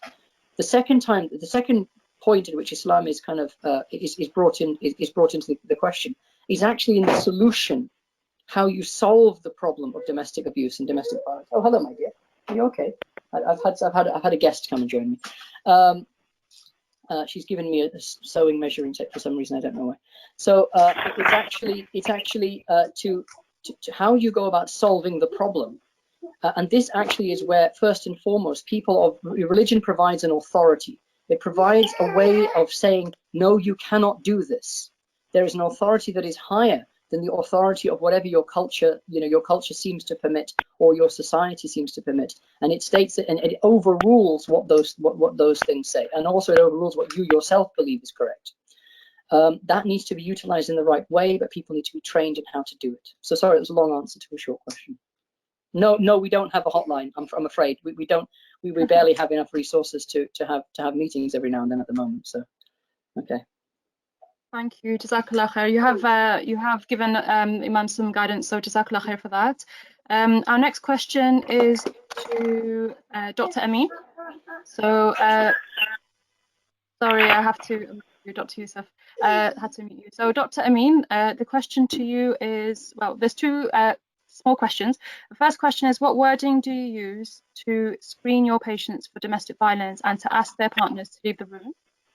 And following on from that, I'll ask the second question, which is, do you think it is realistic to expect a GP to pick up cues of domestic violence in a 10-minute consultation? Yeah, okay, yeah, thank you for those questions. Just on the last question though, just want to pick up on that. I do get a lot of patients coming to me saying, I've been to the Imam, I've been to the masjid, he barely gave me 5 minutes, he didn't take a proper history, and also they complain a lot about breaking confidentiality. And it's like what what the Imam Yusuf said, that actually a lot of it is training. There's a lack of training, I would say, amongst the majority of masajid in this country. And women really don't know who to turn to and where to turn to for that spiritual advice. So I think that's very much needed. Getting on to your question, how do I ask people to leave the room? Well, I just ask them to leave the room. I don't actually disclose any reasons why. I just say that I need to speak to the patient on their own, because if you start disclosing reasons, you could be potentially breaching confidentiality. Most patients will oblige with that. If not, I'll find another way around it. But I will not start a consultation with the person in the room, because that could then affect what sort of answers I get back from the patient. In terms of how do I assess the patient, I'll first just generally screen for psychological symptoms first. And one thing I didn't mention in my slides, because my slides got a bit mixed up, was this concept of somatization. So this is when patients will present with physical symptoms. So these are real symptoms like dizziness, chronic pain, headaches, what we in the profession call medically unexplained symptoms, but there's no underlying physical disorder. The underlying disorder is psychological, it's emotional, it's due to anxiety, depression. And then from that, I will lead on to why the patient thinks they are feeling these sort of symptoms. So it's called what we call eliciting the patient's ideas, concerns, and expectations, and also their insight into what they think is going on here. And then I'll start with open sort of questions. Are there any stresses in the home, in the relationship? Have you ever been hurt physically, sexually, emotionally? I won't say by whom, I'll just say make it very open-ended. And once I get to this stage, patients will usually understand what I'm talking about, and often their body language will tell you the answer as well. Whether they want to open up, they may do, they may not, but that's fine. At least that is often the start of them sort of maybe being followed up in future consultations and opening up very, very gradually. They're not going to tell you everything in the first consultation, and you have to accept that. And you're absolutely right, can't do it in 5 minutes, can't even do it in 10 minutes. So sometimes I'll book in a double appointment, and even that's not enough. But it's the follow-up that's important, and the regular communication. Thank you so much, Jazakallah khair, Dr. Amin, for that comprehensive answer. So we are running out of time, but I'm aware that we are bombarded with questions. So I'd just like to ask a quick question to Sister Khatiza, and then next to Yasmeen, and then we'll close, inshallah. So the question to Sister Khatiza Bawa is, what is the single most important message you'd like victims of abuse listening today to take home?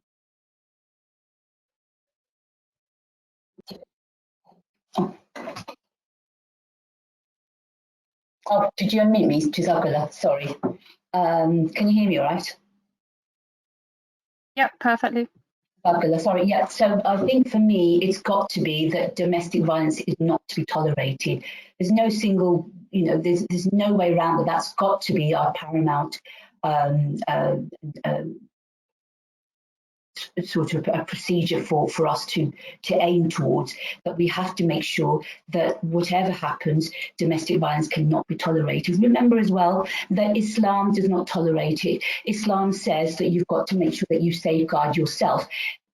If you are in a relationship where there is domestic violence, it's having an effect on you, having an effect on your children.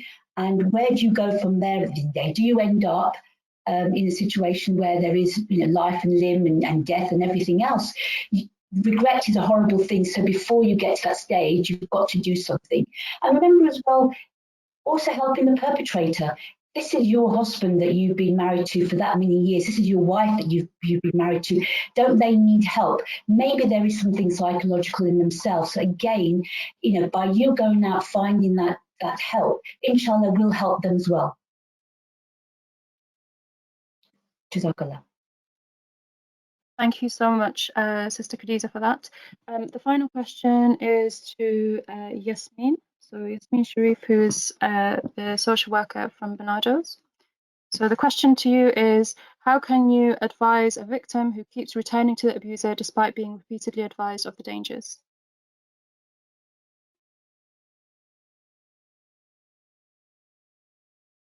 I think that's a really, really important question. It's not something that's going to happen overnight. I think this is, you've got to appreciate that there has been a very strong cycle of power of abuse here. And actually, when somebody doesn't see that there's anything wrong, or they can't see that danger, we've got to be really, really sensitive to that. And I think what we clearly need is that support in place where you are actually telling the survivor of that abuse that this isn't right and exactly it shouldn't be tolerated. It's not something that should be happening.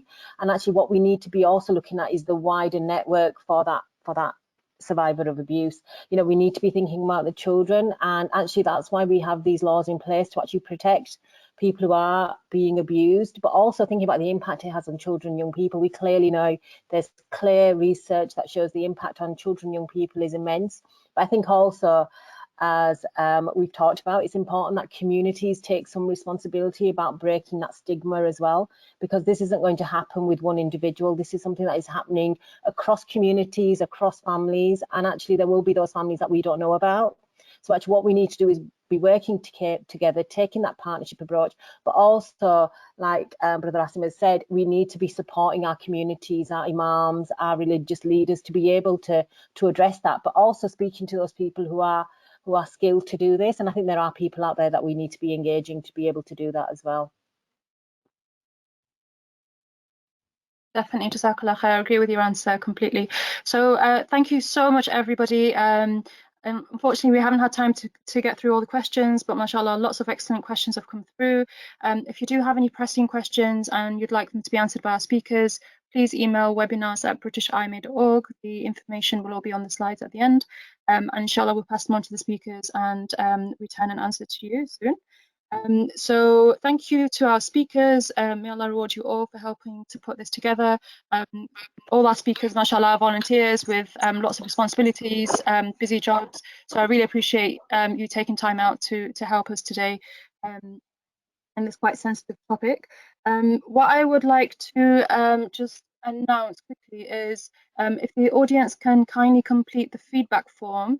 I've actually put the link in the chat box. So this is the link also on the slide. So it's bit.ly/DB lowercase webinar feedback. Would really appreciate it. And please don't forget, there are a couple of resources that you can download from the handout section before we close the webinar. They'll also be emailed out to you with the feedback form. So thank you all once again. Just quickly, I'd like to remind you of our contact information. So to inquire about BIMA generally, please email info@britishima.org. And if you have any specific questions or comments about the webinar, please email webinars@britishima.org. And it's free to be a member, so please do sign up. And that's our information on social media and how to follow us and get involved. And as you probably know, BIMA is a not-for-profit organisation, so we do rely heavily on donations. And during these blessed days of the Hijjah, please do consider donating to BIMA using these links on the page. So please feel free to screenshot them.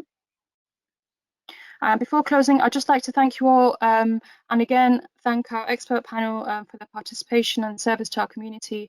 And Allah subhanahu wa ta'ala keep our intentions sincere and guide us to what's right and forgive our errors.